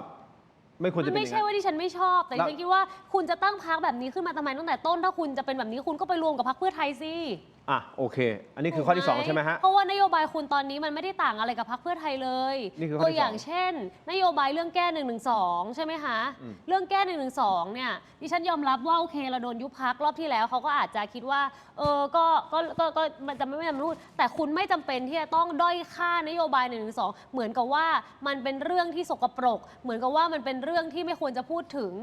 คุณไม่ควรจะไปพูดแบบนั้น โทษนะ คุณได้ เพราะว่า สะท้อน การ สิ่งเหล่านี้ให้กับตัวเขาเปล่า ให้กับหัวหน้าพักให้กับทางพักหรือเปล่าฮะสิ่งที่คุณพูดอยู่ณตอนเนี้ย ดิฉันไม่มีโอกาสเพราะเขาไล่ดิฉันออกดิฉันก็ไม่ได้เข้าประชุมกับเขาอะค่ะ โอเค ค่ะ งั้นคือนี่คือประเด็นที่ 2 นะการคอมเพลมไมส์นะ การคอมเพลมไส์ ไปประเด็นที่ 3 ครับ แล้วก็เรื่องการคอมเพลมไส์มีหลายประเด็นค่ะการคอมเพลมไส์หนึ่งก็คือเรื่องนโยบาย112ใช่ไหมคะคือคุณไม่จำเป็นที่จะต้องพูดออกมาสู่สาธารณะก็ได้ เพราะอะไรเพราะมันคือความล้มเหลวของพรรคมันไม่ใช่ความสำเร็จของการที่คุณบอกว่าคุณไม่มีนโยบาย112แล้วอันนี้คือความล้มเหลว เพราะคุณตั้งเป้าไว้ว่าคุณจะต้องแก้ไข112ให้ได้ แต่พอคุณบอกว่าตอนนี้ไม่มีนโยบายนี้แล้วแสดงว่าคุณล้มเหลวนี่1แล้วนะ2นี่ก็คือเรื่องการไม่มาพูดว่าไม่ลดงบกองทัพอะไรอย่างนี้แล้วก็ถามว่าไปทะเลาะกับคุณป้าในตลาดจำได้ไหมคะว่าคุณป้าไปฟังจากใครมาหรอครับว่าผมจะแก้112กับลดงบกองทัพคุณว่าใครเป็นคนพูดคะเรื่องนี้พรรคก้าวไกลพูดมาตั้งแต่ปี62เรื่องนี้เอาอย่างนี้ แล้วคุณไปถามคุณป้าว่าคุณมันได้ยินมาจากคุณนั่นแหละค่ะเอาอย่างนี้ค่ะผมสรุปอย่างนี้ได้ไหมว่า สิ่งที่เขาเคยเป็นจุดยืน ซึ่งคุณเห็นด้วยกับจุดยืน1 2 3 4กลายเป็นว่าเปลี่ยนจากจุดยืนเดิมถูกไหม ใช่ ที่คุณรับไม่ได้ ใช่ โอเค จบงั้นผมเอาตรงนี้นะพอดีผมต้องไป โอ ต่อ เค ข้อที่ 3 ประเด็นที่ 3 มีประเด็นอะไรฮะ ค่ะประเด็นที่ 3 ยิ่งไปกว่านั้นนะคะก็คือมาตรฐานการคัดเลือกผู้สมัครใช่ไหมคะอย่างที่ทุกคนทราบดี สะท้อนถึงจริยธรรมของผู้นำนะคะเมื่อมีข้อคอรหาร้ายแรงเนี่ยอย่างเช่นเรื่องเครือข่ายเว็บพนันอย่างเช่นเรื่องการฟอกเงินยาเสพติดถึง 20,000 ล้านเนี่ยเป็นเส้นทางการเงินที่มีมูลค่าค่อนข้างสูงคำถามสำคัญเนี่ยไม่ใช่แค่ว่าผิดตามคำพิพากษาแล้วหรือยังนะคะแต่พรรคเนี่ยกล้าที่จะตั้งมาตรฐานสูงกว่ากฎหมายขั้นต่ำหรือไม่นะนี่คือ1ใช่ไหมคะถึงแม้คุณจะบอกว่าโอ๊ยเราตรวจสอบไม่ได้เพราะว่าเราไม่ได้มีเครื่องไม้เครื่องมือเหมือนกับปปชเหมือนกับปปงในการตรวจสอบใช่ไหมคะแต่ว่าคุณสามารถที่อย่างดิฉันเนี่ยไปสมัครงานกับสหประชาชาติใช่ไหมคะ UN เขาจะมีลิสต์บริษัทเลยนะคะว่าคุณเคยทำงานที่ไหนมาก่อน และถ้าบริษัทไม่ได้จดทะเบียนถูกต้องตามกฎหมายนะคะถ้าบริษัทไม่ได้เป็น listed company จริงๆไม่มีข้างในลิสต์นะคะ คุณไม่สามารถสมัครงานได้ ถ้าคุณจะไปทำอะไรเทาๆเนี่ยแล้วมันจะไม่ขึ้นในลิสต์เลย เพราะฉะนั้นประเด็นคุณกำลังจะบอกว่าวิธีการคัดเลือกผู้สมัคร คัดเลือกมันมีใช่ เพราะฉะนั้นวิธี มันตร นี้ วจ คื สอบได้ คุณหละหลวมว่างั้นใช่ไหมคุณเลยจะบอกว่าหละหลวมแล้วเกิดให้มีปัญหาขึ้นใช่ไหม ถูกต้อง โอเค ถูกต้องแล้วมันใหญ่หลวงมาก เพราะว่ามันกระทบกับพรรคอย่างร้ายแรง 3 ประเด็นหลักๆนี้ แล้วก็คุณไปตั้งไอ้นโยบายมีเราไม่มีเทาแต่ว่าก็เจอสีดำเต็มพรรคไปหมด อันนี้ก็คือท่านจตุพรคุณชูวิทย์ทุกคนพูดไปหมดแล้ว เรื่องนี้คือไปดูถูกคนอื่นเขาว่าเทาแต่ว่าตัวเองเทาดำ เพราะฉะนั้นคือ 3 ประเด็นหลักถูกต้องไหมฮะ 3 ประเด็นหลักค่ะ โอเคครับ แล้วก็ถ้าคุณเป็น ยังมีอีกนะฮะ เดี๋ยวดิฉันขอแบบอีกแป๊บนึงค่ะ ถ้าคุณเป็นผู้นำประเทศค่ะ คุณต้องกล้ายืนกับแรงปะทะค่ะ คุณต้องกล้ายอมรับว่าการตัดสินใจบางอย่างเนี่ยเป็นการตัดสินใจที่ผิดพลาด โอเค นะคะกล้ายกระดับมาตรฐานพรรคให้สูงกว่าพรรคอื่น ๆ ทางการเมือง โอเค คุณบอกว่าคุณเจี๊ยบอมรัตน์ดิฉันเคารพและรักคุณเจี๊ยบอมรัตน์มาก ๆ นะคะ ฮะ แต่ว่าคุณเจี๊ยบอมรัตน์ออกมาสัมภาษณ์ บอกว่าทุกหน่วยงานทางการเมือง หรือทุกหน่วยงานรัฐ ทุกองค์กร มีคนทุจริตทั้งหมด มีสีเทาทั้งหมด มีการฟอกเงิน มีการค้ายาเสพติดทั้งหมด ทั้งองค์กรตำรวจ ทั้งองค์กรทหาร แต่พรรคก้าวไกลมีนโยบายปฏิรูปตำรวจ มีนโยบายปฏิรูปทหาร มีนโยบายปฏิรูปตุลาการ ปฏิรูปแม่งทุกองค์กร แต่องค์กรตัวเองไม่มีนโยบายอะไรปฏิรูปเลยหลุดออกมาเทาเต็มไปหมด โอเค เป็นไปได้ยังไง ชัดเจน แล้วคุณบอกว่าถ้านโยบายเหล่านี้ของคุณในการปฏิรูปตำรวจ ปฏิรูปทหาร ปฏิรูปตุลาการสำเร็จจะไม่มีการคอร์รัปชันอีกเลย แล้วองค์กรของคุณปัจจุบันนี้ปฏิรูปอะไรได้หรือยังคอร์รัปชันเต็มไปหมด ตั้งเป็นคำถาม ขอบคุณมากครับ แล้วถ้าเกิดนโยบายปฏิรูปตำรวจของคุณสำเร็จเนี่ยจะเป็นไปได้ไหมว่ามันจะไม่มี เพราะว่าขนาดองค์กรของคุณยังทำเองไม่ได้เลย นี่คือ คุ สิ่ ณ ง จะไป ที่ ปฏิรูปเขาไปทั่ว นี่คือสิ่งที่คุณแก้วตาเขารู้สึกนะฮะ โอเคเนี่ยเอาก็ให้ความเป็นธรรมในการอธิบายนะ จะได้เข้าใจว่าเธอรู้สึกยังไงนะครับ แต่ไม่เป็นไรคุณแก้วตาผมขออนุญาตมอบของดีๆให้แล้วกันนะฮะ ค่ะ ขอบคุณมากค่ะ ขออนุญาตนะครับ ขออนุญาตครับพี่ตู่ครับทนายอันครับขออนุญาตครับ เสียงยังใสอยู่เลย วันนี้คุยกันมานานนะครับ ขอขอบคุณเม็ดอมซิงค์พลัสผลิตภัณฑ์ไมบาซินจากเกรเตอร์ฟาร์มานะครับ มี 3 สูตรที่มีคุณประโยชน์จากวิตามินหลากหลายชนิดครับ เม็ดอมซิงค์พลัสวิตามินซีและโคคิวเทนกลิ่นองุ่นมะนาว เม็ดอมซิงค์พลัสลูทีและบิวเบอรี่กลิ่นแบล็คเคอร์เรนต์เม็ดอมซิงค์พลัสเบต้ากลูแคนกลิ่นสตรอเบอรี่นะครับซิงค์มีส่วนช่วยในการทำหน้าที่ของระบบภูมิคุ้มกันและกระบวนการต่อต้านอนุมูลอิสระ ถ้าเจ็บคอไอหรืออยากเสริมภูมิคุ้มกันนะครับเลือกไมบาซินจากเกรเตอร์ฟาร์มาหาซื้อได้ที่ร้านสะดวกซื้อซุปเปอร์มาร์เก็ตและร้านขายยาทั่วประเทศไมบาซินจากเกรเตอร์ฟาร์มาก้าวสู่ 60 ปีอย่างมั่นคงและยั่งยืนนะครับขอบคุณมากนะครับโอเคนะครับนี่ทับต่อนะครับพี่ตู่ครับขออนุญาตนะทนายอันครับนี่ครับทนายอันครับนะฮะคุณแก้วตาครับขออนุญาตนะครับ ค่ะ อันนี้ ขอ อันนี้คือ อีกนิดนึงค่ะ แป๊บนึงผมขอขายของแป๊บนึงฮะยาดมสมุนไพรตามังกรทองนะครับอันนี้คือจากอ้อยอันโอสถนะครับแต่วันนี้ขอแนะนำนะฮะจากอ้อยอันโอสถเช่นเดียวกันนะครับยาน้ำแก้ร้อนในเขากุยจากอ้อยอันโอสถนะครับบรรเทาไข้ตัวร้อนทานได้ทั้งเด็กและผู้ใหญ่มีจำหน่ายตามร้านขายยาทั่วประเทศอ่านคำเตือนในฉลากและเอกสารกำกับผลิตภัณฑ์ก่อนใช้นะครับยาน้ำแก้ร้อนในเขากุยจากอ้วยอันโอสถนะฮะขอบคุณมากๆครับที่อยู่เคียงข้างถกไม่เถียงนะครับไปกันต่อนะฮะไปกันต่อนะครับเดี๋ยวผมให้เปิดโอกาสให้คุณแก้วตาแน่นอนแป๊บหนึ่งนะฮะขออนุญาตมอบของดีๆก่อนนะครับนี่คือเครื่องใช้ไฟฟ้าขนาดเล็กนะครับปั่นเร็วแรงระดับมือโปรนะครับพร้อมชน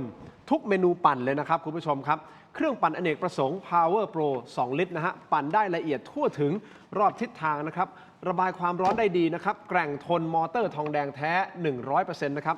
มั่นใจปลอดภัยมั่นใจด้วยระบบ Safety Lock Seagull Electric เครื่องใช้ไฟฟ้าขนาดเล็กที่ตอบโจทย์ทุกการใช้งานนะครับขอบคุณมากๆครับ Seagull Electric นะครับที่ตอบโจทย์ทุกการใช้งานนะฮะขอบคุณมากๆครับและนี่มอบให้นะนี่เป็นแก้วปั่น Smoothie Mix นะครับมอบให้นะครับสีชมพูหวานแหววพี่ตู่ครับทนายครับขอบคุณมากๆนะครับขอบคุณมากๆเลยนะครับ Seagull Electric นะครับไปต่อกันที่ยาธาตุน้ำขาวฝาสีฟ้าตราหารคู่ 49 บาทนะครับคุณผู้ชมครับ อยากได้พอดีเลยตอนนี้ไม่มี นี่อันนี้ของดีนะ แต่นี่เดี๋ยวคุณได้นี่ด้วย ขอบคุณมากนะคะ ยาธาตุน้ำขาว 49 บาทฝาสีฟ้าตราหารคู่มาตรฐานสากลนะครับหาซื้อง่ายตามร้านขายยาแผนปัจจุบันทั่วไปราคาเพียง 49 บาทเข้าถึงง่ายจาก HK Pharmaceutical นะครับแก้ท้องอืดท้องเฟ้อรักษาลำไส้อักเสบนะครับฆ่าเชื้อโรคในลำไส้ด้วยนะครับยาธาตุน้ำขาว 49 บาทฝาสีฟ้าตราหารคู่ครับขอบคุณมากครับมาก นี่ดีเลย ให้ ค่ะท้องอืดบ่อย ดีฮะของดีฮะจัดไปครับนะฮะท่านละ2 ขวดเลยนะครับนี่ครับขอบคุณมากครับคุณแก้วตานี่มอบให้คุณนะครับขอบคุณมากๆเลยนะครับต่อกันที่สนับสนุนโดยผงปรุงรสรสหนึ่งนะครับมีให้เลือกหลากหลายรสชาตินะครับปรุงอร่อยแน่ รสหนึ่งครับไม่ว่าจะเป็นรสไก่รสหมูรสเนื้อนะครับต้มผัดแกงทอดยำหอมอร่อยได้ทันใจนะครับต้องรสหนึ่ง No. 1ปรุงอร่อยแน่รสหนึ่งนะครับโปรโมชั่นตรุษจีนนี้พิเศษ1 แถม 1นะครับและโปรโมชั่นสุดคุ้มอีกมากมายหาซื้อได้แล้ววันนี้ที่ Shopee Lazada TikTok Gourmet Market Foodland และซุปเปอร์มาร์เก็ตทั่วไปปรุงอร่อยแน่รสหนึ่งนะครับขอบคุณมากๆนะครับรสหนึ่งนะครับนี่มอบให้ด้วยคุณแก้วตาทำอาหารหรือเปล่าทำกับข้าวเปล่าถ้าไม่ทำก็มามอบให้คนที่ทำนะฮะนี่ของดีครับผงปรุงรสผงปรุงรส ทำไมถึงassumeว่าดิฉันไม่ได้ทำอาหาร ไม่ถ้าทำก็นี่เลยใช้เลย ถ้าไม่ทำก็มอบให้กับคนที่ทำนะฮะขอบคุณมากๆนะครับ ต่อกันที่นะฮะกาแฟกันหน่อยนะครับคุณผู้ชมครับ เติมความเข้มเต็มรสกาแฟด้วยกาแฟบัดดี้ดีนเอ็กซ์ตร้าเบลนด์นะครับกาแฟดำคั่วสุดเข้มสูตรเข้มข้นที่หอมอร่อยเข้มสะใจนะครับชงดำก็อร่อยเติมนมก็อร่อยลงตัวทดลองบัดดี้ดีนเอ็กซ์ตร้าเบลนด์หอมเข้มขมไม่เปรี้ยวนะครับในราคาคุ้มค่าเพียง129 บาทได้มากถึง165 กรัมนะครับสุดคุ้มขนาดนี้ลองได้แล้ววันนี้นะครับที่ 7-Eleven ทั่วประเทศบัดดี้ดีนอร่อยเข้มไม่เปรี้ยวเต็มรสกาแฟนะครับบัดดี้ดีนเอ็กซ์ตร้าเบลนด์นะฮะมอบให้นะครับคนละ1 ถุงจากบัดดี้ดีนนะครับนี่ครับคุณแก้วตาครับพี่ตู่ครับเราจะตาค้างไปด้วยกันของดีครับพี่จริงๆผมกาแฟทุกวันเลยนะผมต้องโดนนะครับคุณผู้ชมครับ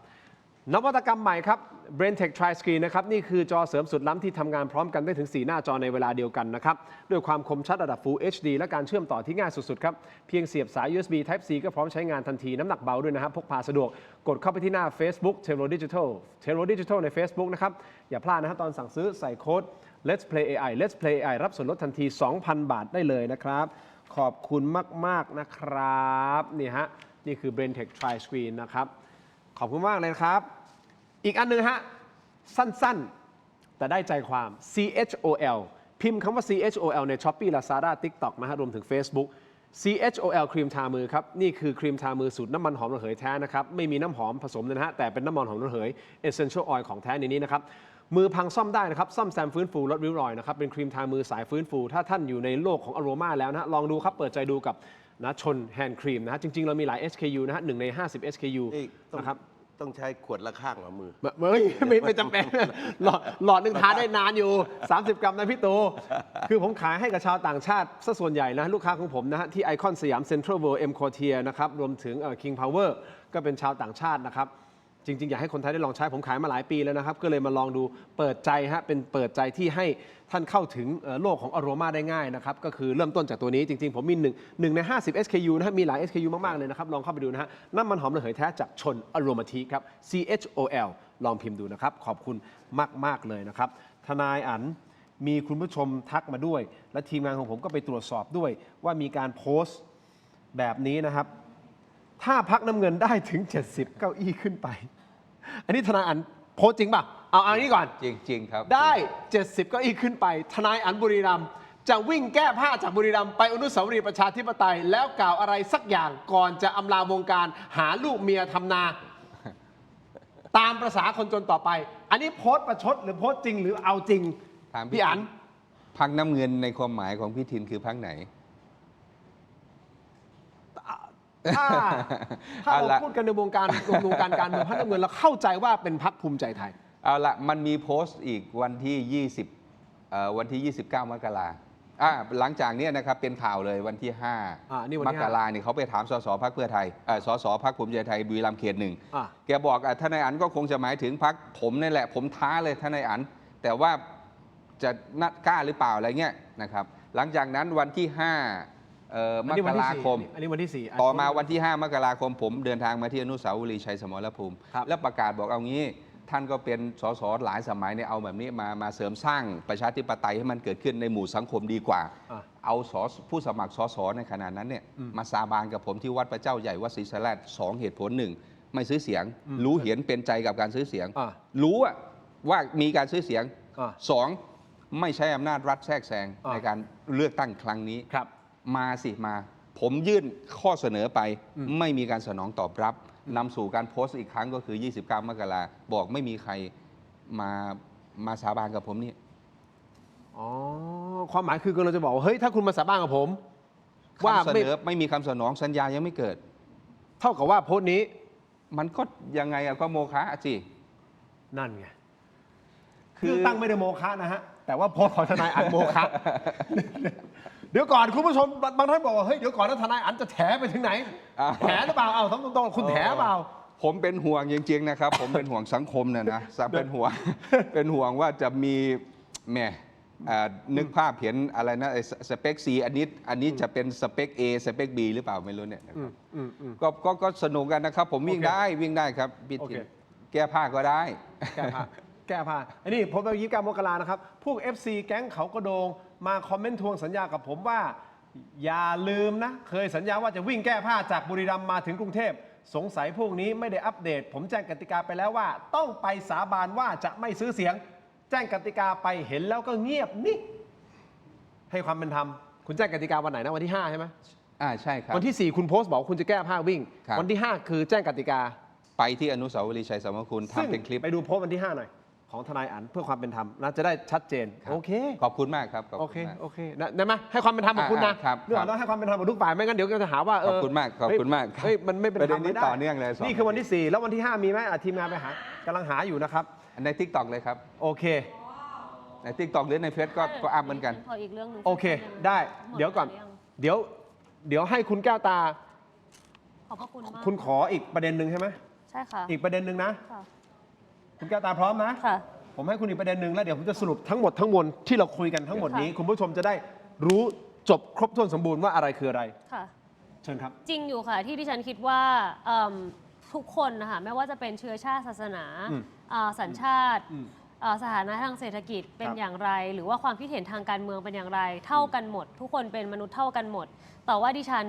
ไม่ได้เป็นคนเขียนสคริปต์ในวันที่อภิปรายเรื่องเมียนมาคนที่เขียนสคริปต์ในการอภิปรายเรื่องเมียนมาเป็นทางพรรคซึ่งทุกคนที่อภิปรายครั้งใหญ่ตอนที่อภิปรายนโยบายของคุณแพทองธารมีการตรวจทานสคริปต์และเรียบเรียงใหม่ทั้งหมดเพราะฉะนั้นเนี่ยดิฉันเห็นคอมเมนต์จำนวนมากนะคะกล่าวหาดิฉันว่าดิฉันทำให้คะแนนพรรคเนี่ยตกลงไปอย่างน่าใจหายเพราะการอภิปรายเรื่องเมียนมาจากสคริปต์ที่ดิฉันไม่ได้เขียนเองหรอคะโอเคนี่คือเรื่องจริงนะคะค่ะเพราะฉะนั้นเนี่ยคุณจะมาโทษดิฉันไม่ได้ว่าคะแนนตกเพราะเมียนมาเพราะมันไม่ใช่สคริปต์ที่ดิฉันเป็นคนเขียนด้วยซ้ำและถ้าคุณไม่ได้เขียนทำไมคุณไม่ท้วงติงตั้งแต่ตอนนั้นเลยเฮ้ยก็พักเสียไงคะพักเสียไงคะดิฉันโดนคุณคะดิฉันอยู่กับคน150คนเขาคงมีมติปลดพักดิฉันออกจากพักแล้วก็ไม่ให้ดิฉันอภิปรายอะไรอีกเลยถ้าอย่างนั้นแล้วพักจะเสียยังไงถ้าคุณท้วงติงกับสิ่งที่คุณคิดว่ามันเดี๋ยวก่อนนะมันเหมือนกับว่าคุณฟังอย่างนี้นะมันเหมือนกับว่าดิฉันไปโทษเขาไงว่าสิ่งที่กำลังโดนด่าอยู่เนี่ยเป็นความผิดของคนที่เขียนสคริปต์ไม่ใช่ความผิดของดิฉันเขาก็จะหาว่าดิฉันเนี่ยออกมาแฉพักต่อหน้าประชาชนถูกไหมคะซึ่งพรรคดิฉันก็ต้องให้ความเป็นธรรมว่าเขาก็ให้คุณรังสิมันต์โรมมาแก้ตัวเรื่องนี้ถูกไหมคะแต่ก็ไม่ได้พูดว่าพรรคเนี่ยเป็นผู้ทำสคริปต์ให้ดิฉันเป็นคนเขียนวันนั้นทางที่ก่อนนั้นดิฉันไม่เคยโดนลุมเรื่องอะไรเลยยกเว้นเรื่องพรรคประชาชนพม่าและตอนนี้ทุกคนที่กำลังเขียนในคอมเมนต์เนี่ยพูดถึงเรื่องประชาชนพม่าอย่างเดียวทางที่ดิฉันไม่ได้เป็นผู้รับผิดชอบเรื่องสคริปต์หรือว่าเนื้อหาที่เขียนด้วยซ้ำเดี๋ยวก่อนนะคุณแก้วตาผมเข้าใจว่าใครที่จะอภิปรายก็แล้วแต่นะพี่ตู่คือมันต้องมาจากอินเนอร์ของคนนั้นที่จะอภิปรายไม่ใช่เหรอใช่ค่ะดิฉันเห็นด้วยกับการหมายถึงว่าสคริปต์ทั้งหมดเนี่ยถูกเขียนมาให้ใช่ค่ะดิฉันเป็นคนค้นหาข้อมูลเบื้องต้นค่ะแต่ว่าดิฉันก็ต้องยอมรับอย่างที่ดิฉันบอกคุณว่าภาษาไทยของดิฉันอาจจะไม่สละสลวยมันก็เลยต้องมีการจัดเรียบเรียงสคริปต์ใหม่ซึ่งการเรียบเรียงสคริปต์ใหม่เนี่ยก็ทำให้มันฟังดูค่อนข้างรุนแรงมากยิ่งขึ้นเนี่ยเพราะเหตุผลใดเพราะว่าถ้าคุณไปสังเกตการอภิปรายของดิฉันในสภาซึ่งมีมากกว่า170ครั้งในสภาอาทิตย์ละประมาณสมัยละประมาณ60ครั้งหมายความว่าดิฉันอภิปรายไปทั้งหมดสัปดาห์ละ2ครั้งใช่ไหมคะซึ่งการอภิปรายของดิฉันทั้งหมดเนี่ยไม่มีสคริปต์ไหนเลยที่ดิฉันอภิปรายแบบดุเดือดแบบเมียนมารอบนั้นเป็นการอภิปรายที่ดุเดือดที่สุดใช่ไหมคะก็แสดงว่าคุณก็ยินยอมที่จะอภิปรายตามสคริปต์ที่ถูกยัดใส่มือคุณมาอย่างนี้หรือเปล่าถูกต้องเพราะทุกคนทำหมดค่ะทุกคนเขาก็ทำเหมือนกันหมดก็แสดงว่าณตอนนั้นคุณไม่มีปัญหาตอนนั้นไม่มีปัญหาค่ะแต่ไม่รู้ว่าจะโดนด่าเพราะโดนด่าก็เลยเป็นปัญหาไม่ได้คิดว่ามีปัญหาด้วยค่ะก็ไม่เคยว่าพรรคเลยค่ะจนกระทั่งมาถึงทุกวันนี้ดิฉันโดนไล่ออกเลยดิฉันขอพูดความจริงบ้างหนึ่งค่ะดิฉันไม่มีโอกาสได้พูดเลยค่ะผมอยากรู้ดิฉันโดนโทษมาโดยตลอดชีวิตของดิฉันแล้วค่ะ ขอพูดความจริงบ้างว่ามันไม่ใช่ความผิดของดิฉันค่ะ แสดงว่าสสที่อภิปรายหลายต่อหลายท่านเอากระดาษทิชชู่หน่อยทีมงานสสที่โดนอภิปรายหลายต่อหลายท่านอยู่ไหนวะทิชชู่เอามาให้หน่อยฮะโอเคครับ ก็จะมีสคริปต์ให้อย่างนี้เหรอ ใช่ค่ะ ใช่ค่ะ บางคนก็เห็นเลยค่ะว่าเขาถือสคริปต์อยู่ในมือ ตอนที่กำลัง แล้วถูกจัด อภิปราย ให้เป็นให้พูดอย่างนี้ ใช่ค่ะใช่ค่ะ หรออันนี้คือผมให้ความเป็นธรรมกับพรรคผมไม่แน่ใจนะ ดิฉันจะไม่พูดชื่อว่าใคร โอ นะ เค คะ ไม่เป็นไร แต่ดิ ไม่ต้ ฉั อน งพูดชื่อ เคารพบุคคลที่ทำสคริปต์ให้ดิฉันมาก แล้วดิฉันก็คิดว่า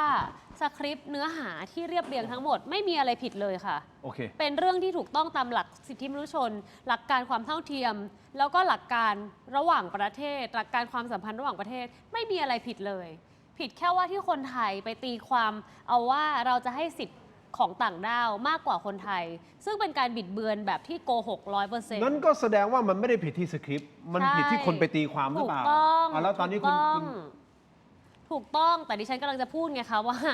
ดิฉันไม่ได้เขียนสคริปต์ด้วยซ้ โอเค ำถ้าคุณจะโทษว่าดิฉันเนี่ยเป็นคนผิดตั้งแต่ต้นเนี่ย โอเค สคริปต์ดิฉันยังไม่ได้เป็นคนทำเลย โอเคงั้นแสดงว่าสังคมที่ไปโจมตีคุณก็ฟังจากตรงนี้นะครับ ใช่ค่ะ ซึ่งสคริปต์มันไม่ได้ผิด ถูกต้องไหมฮะ ไม่ผิด มันก็ ค่ะ ถูกต้องทุกอย่าง ใช่ค่ะ ถูกต้องเพียงแต่เธออยากจะอธิบายเท่านั้นเองว่าเธอไม่ได้เป็นคนคิดนะ มันมีสคริปต์มาฉันก็พูดตามสคริปต์ซึ่งสคริปต์ไม่ได้ผิดทุกอย่างมันก็ถูกต้องตามหลักสิทธิมนุษยชน เพียงแต่คนที่ดูแล้วมาโจมตีเธอก็อยากให้รู้เฉยๆว่าเฮ้ยกูไม่ได้เป็นคนคิดทั้งหมดนึกออกว่า เนื้อเขาทำ เนื้อ มาสำเร็จ เนื้อทำมาโอเคเนาะ ค่ะ แต่ดิฉันก็สนใจเรื่องนี้อยู่แล้วนะคะ ก็ศึกษาเรื่องพม่า แล้วก็เรื่องการปฏิวัติรัฐประหารในพม่าอยู่แล้ว มีแพชชั่นในด้านนี้อยู่แล้วนะคะ ในการที่จะต่อสู้เพื่อประชาธิปไตยค่ะ ก็เป็นคนที่เสนอตัวที่จะพูดเรื่องนี้เอง โอเค แล้วก็มีความอินกับเรื่องนี้พอสมควร ได้ นะคะ คุณแก้วตาผมถามนิดนึง แต่ดิฉันคิดว่า คุณบอกว่าคุณพูดในสภากี่ครั้งนะ170 106กี่ครั้ง100 กว่าครั้ง น่าจะ 175 ครั้ง แล้ว ประมาณ 175 ครั้งมันมาจากคุณอินเนอร์กี่ครั้งอะฮะ ทุกครั้งค่ะ ยกเว้นครั้งนี้เหรอที่เป็น ครั้งนี้ก็อินเนอร์ค่ะ ไม่ไอที่เป็นสคริปต์มา ครั้งนี้ก็อินเนอร์แต่คุณเข้าใจไหมว่าประชาชนมันไม่ได้ดูการอภิปราย โอ ข เค องสภาทุกครั้งมันเป็นการอภิปรายนโยบายของแพทองทานมันเลยเป็น โอเค การจับตามองนะคะ โอเคได้อ เขา ย่างนี้ ไม่ได้ดูทุกครั้ง ได้ครับ อย่างนี้พี่ตู่สั้นๆนิดเดียวครับผมเข้าใจถูกหรือเปล่าว่าคนที่อภิปรายนี่คือมาจากตัวตนของคนที่อภิปราย จริงๆ แต่ในเวลาเดียวกันต้องมีข้อมูลมาแหละ ผมเข้าใจว่ารูปแบบในแต่ละยุคแต่ละสมัยนี่อาจจะแตกต่างกันนะครับถ้าเป็นยุคผมเนี่ยข้อมูลมากองแล้วมานั่งไล่ว่ากันเองนะครับ แต่ว่ารูปแบบของในส่วนของพวกตั้งแต่อนาคตใหม่ก้าวไกลพรรคประชาชนเนี่ยเขาเน้นเรื่องโทษนะเขาเน้นเรื่องการอ่านจากจอแล้วก็พูด เพราะฉะนั้นไอ้สคริปต์เนี่ยมันจึงมีความจำเป็นที่เรียกว่าสคริปต์สำเร็จ ซึ่งอย่างที่แก้วตาเขาอธิบายความว่าไม่ใช่เฉพาะเขาคนเดียวที่เป็นสคริปต์คนอื่นก็เป็นสคริปต์เพราะฉะนั้นก็เหมือนกองบกข่าวแล้วก็ เหมือนข้อมูล เป็นข้อมูลเรียงมา แต่ว่าแทบตัวหนังสือก็เรียงไล่กันไปแบบนั้น โอเค ที่เหลือมันก็อยู่ที่ตัวเราแหละว่าเราจะนำเสนอ ใช่ ออกมาอะไรยังไงโอเค อันนี้คุณแก้วตาให้ความเป็นธรรมกับเธอในประเด็นนี้เข้าใจละประเด็นอย่างเงี้ยผมขอสรุปงี้ได้ไหมครับประเด็นของคุณแก้วตา ผมเคลียร์แล้วนะ ก่อนหน้านี้เราพาดพิงถึงเธอ แล้วก็ฟังจากคนอื่นเกี่ยวกับเรื่องของเธอนะฮะแต่วันนี้ฟังจากปากเธอเอง ว่าเพราะอะไรยังไง ผมสรุปงี้นะครับ คุณแก้วตาคืออยากให้คุณเท้งแสดงความรับผิดชอบกับสิ่งที่เกิดขึ้นโดยสิ่งที่เธอเข้ามาอยู่ในแป๊บหนึ่งผมจะ ภูมิใจไทยชนะเลือกตั้ง โอเคอันนี้เดี๋ยวผมสรุปให้ก็คืออยากให้คุณเท้งแสดงความรับผิดชอบกับการที่ไปยกมือโหวตให้คุณอนุทินชาญวิรกูลตั้งแต่ยุค MOA และเธอเป็นบุคคลที่บอกว่าอุดมการณ์ที่เข้ามาอยู่ในพรรคประชาชนตั้งแต่แรกคือรักอุดมการณ์แต่พอเข้าไปแล้วนี่คือตามที่เธอพูดว่ามันมีบางสิ่งบางอย่างอาจจะเรื่องอุดมการณ์อาจจะไม่ได้เป็นไปอย่างที่เธอคิดแล้วโดยเฉพาะกรณีของการโหวตให้คุณอนุทินและนั่นเป็นจุดเริ่มต้นที่ทำให้พรรคประชาชนนะครับพบกับความพ่ายแพ้ถ้าเปรียบเทียบกับปี 2566 ในวันนี้เพราะฉะนั้นบุคคลนั้นที่ต้องรับผิดชอบก็คือคุณเท้งณัฐพงษ์เรืองปัญญาวุฒินั่นคือหัวใจหลักของสิ่งที่เธอพูดในวันนี้ผมสรุปอย่างนี้นะมันจะได้กระชับนะครับนะฮะส่วนประเด็นเรื่องของกกต.ผมสรุปอย่างนี้นะครับกกต.ชัดเจนไม่ต้องเถียงกันแล้วนะทนายอั๋นพี่ตู่นะคุณแก้วตาคุณผู้ชมไม่ต้องเถียงกันละกกต.บอกว่าใช่ไอ้บาร์โค้ดไอ้ QR โค้ด ถ้าเอาเข้าจริง ๆ สามารถที่จะสแกนแล้วย้อนกลับไป backtrack นะเขาเรียกว่า backtrack ไปถึงต้นขั้วไปถึงคนที่ลงคะแนนได้ จบนะ จบนี่จบ อันนี้คือเคลียร์นะเพราะกกตเป็นคนพูดเองนะครับสามารถย้อนไปถึงตรงนั้นได้ แต่วิธีการในการเก็บบัตรเลือกตั้งวิธีการในการคัดแยกออกมาเก็บอย่างแน่นหนาทางกกตมั่นใจว่าสุดท้ายสุดมันไม่มีใครเข้าถึงข้อมูลเหล่านี้ได้แม้แต่กกตเองเว้นเสียแต่ว่าสมมตินะมีคำสั่งศาลนู่นนี่นั่นซึ่งมันกลายเป็นประเด็นขึ้นมาก็ว่ากันอันนั้นคือสเต็ปต่อไปแต่กกตมั่นใจเพราะฉะนั้นประเด็นบาร์โค้ดเราคงไม่ต้องเถียงกันละว่ามันย้อนกลับไป ถึงต้นขั้วได้จบเคลียร์นะครับและทนายอันประเด็นทนายอันคือผมไปยื่นมาแล้วผู้ตรวจการแผ่นดินในประเด็นนี้แหละเพราะว่าอะไรเพราะการเลือกตั้งต้องเป็นความลับตรงและลับแต่ทนายอันบอกว่าเฮ้ยถ้าสมมติสามมันย้อนกลับไปอย่างนี้ได้ก็แสดงว่ามันไม่ลับอะเดี๋ยววะมันมีช่องทางที่ทำให้มันไม่ลับไงถูกไหมถ้าอย่างเงี้ยก็ต้องไปดูว่าทางผู้ตรวจการแผ่นดินจะว่ายังไงแล้วมันเป็นช่องทางในการที่จะไปสู่ศาลรัฐธรรมนูญคือถ้าไม่ผ่านผู้ตรวจการก็ไม่ไปถึงศาลภายใน60 วันภายใน60 วันถ้าผ่านผู้ตรวจการถ้าผ่านนะแล้วไปถึงศาลรัฐธรรมนูญก็ว่ากันอีกสเต็ปหนึ่งแล้วกันว่าศาลท่านรับไม่รับคำร้องแล้วก็ท่านจะวินิจฉัยว่ายังไงนั่นเป็นเรื่องของอนาคตแล้วแต่เราไม่ต้องเถียงกันแล้วว่ามันสามารถแบ็กทรัคได้เพราะนั่นคือประเด็นแรกที่เราตั้งข้อสังเกตสงสัยจบส่วนประเด็นการเมืองเรื่องของการจัดตั้งรัฐบาลคุณตู่จตุพรบอกไปเลยว่าไอ้ที่มันเกิดขึ้นวันนี้กระแสข่าวว่าแบบโอ้โหอะไรนะแถลงข่าวกับภูมิใจไทยจับมือกันนู่นนี่นั่นอย่าเพิ่งไปคิดเยอะรอก่อนดูนานๆทุกอย่างมันเปลี่ยนแปลงได้วันนี้เทียบเชิญใช่ไหมครับเทียบเชิญพรรคเพื่อไทยพรุ่งนี้คือคิวของกล้าทำเพราะเขาไล่ตามลำดับคะแนนเสียงยังไม่กำหนดวันยังไม่กำหนดไล่ตามเสียงซึ่งภูมิใจไทยข้ามพรรคประชาชนไปอยู่แล้วถูกต้องไหมครับไม่ได้ไปเทียบเชิญพรรคประชาชนก็ข้ามไปที่เพื่อไทยอันดับ3แล้วเดี๋ยวอันดับ4ก็คือกล้าทำ58 เสียงอย่างไม่เป็นทางการนะฮะคะแนนแล้วหลังจากนั้นก็น่าจะเป็นประชาธิปัตย์22 คะแนนซึ่งการจัดตั้งรัฐบาลก็เดี๋ยวดูกันก่อนว่าสุดท้ายสุดจะจับมือกันอย่างไรแต่คุณตู่มองว่าสุดท้ายเพื่อไทยภูมิใจไทยจะจับมือกันใช่หรือไม่ก็ยังต้องดูนานๆคือก็ขนาดจับมือแล้วไปโหวตให้ก็ยังถีบออกเลยโอเคคือการเมืองอย่าเพิ่งคือถ้านับตอนหาเสียงแล้วก็หาเสียงเสร็จฟาดกันหนักเลือกตั้งเสร็จแล้วก็มาจับมือวันนี้ให้ดูถัดจากนี้สักหน่อยนะครับเวลามันเหลือในกรอบ60 วันก่อนคงต้องติดตามการเมืองกันต่อไปนะครับทนายอันชัดเจนนะฮะไม่มีใครรับคำท้าเขานะครับเขาเลยไม่วิ่งแก้ผ้าจากบุรีรัมย์ไปอนุสาวรีย์นะครับชัดเจนแล้วนะให้ความเป็นธรรมด้วยนะครับเพราะโพสต์ต่างๆเขาเขียนชัดเจนแล้วนะครับวันนี้อีกเรื่องหนึ่งอีกเรื่องหนึ่งแล้วครับคุณแก้วตาคือดิฉันลืมเรื่องนี้ไม่ได้จริงเอาคุณโปรยหัวข้อมาก่อนได้ไหมเรื่องนิรโทษกรรมนักโทษทางการเมืองสั้นๆได้ไหมคุณสามารถที่จะกระชับได้แบบสั้นๆมาได้ค่ะได้ค่ะคุณมาแล้วแต่เต็มที่ครับมาอีกนิดนึงโอเคอย่างแรกเลยนะคะก็อย่างที่ดิฉันบอกอะค่ะว่าตอนที่ดิฉันโดนโจมตีเรื่องพม่าเนี่ยดิฉันก็ต้องในฐานะของถ้าเป็นผู้แทนเนี่ยเขาก็ถือว่าเป็นหนึ่งในผู้นำประเทศเนาะเพราะฉะนั้นเราก็ต้องยอมรับที่จะรับแรงปะทะจากประชาชนให้ได้โดยที่เราก็จะต้องไม่ไปต่อว่าประชาชนใช่ไหมคะเราก็ต้องน้อมรับต่อคำวิพากษ์วิจารณ์ของพี่น้องประชาชนนะคะอันนี้คือหนึ่งแล้วนะคะแต่ว่า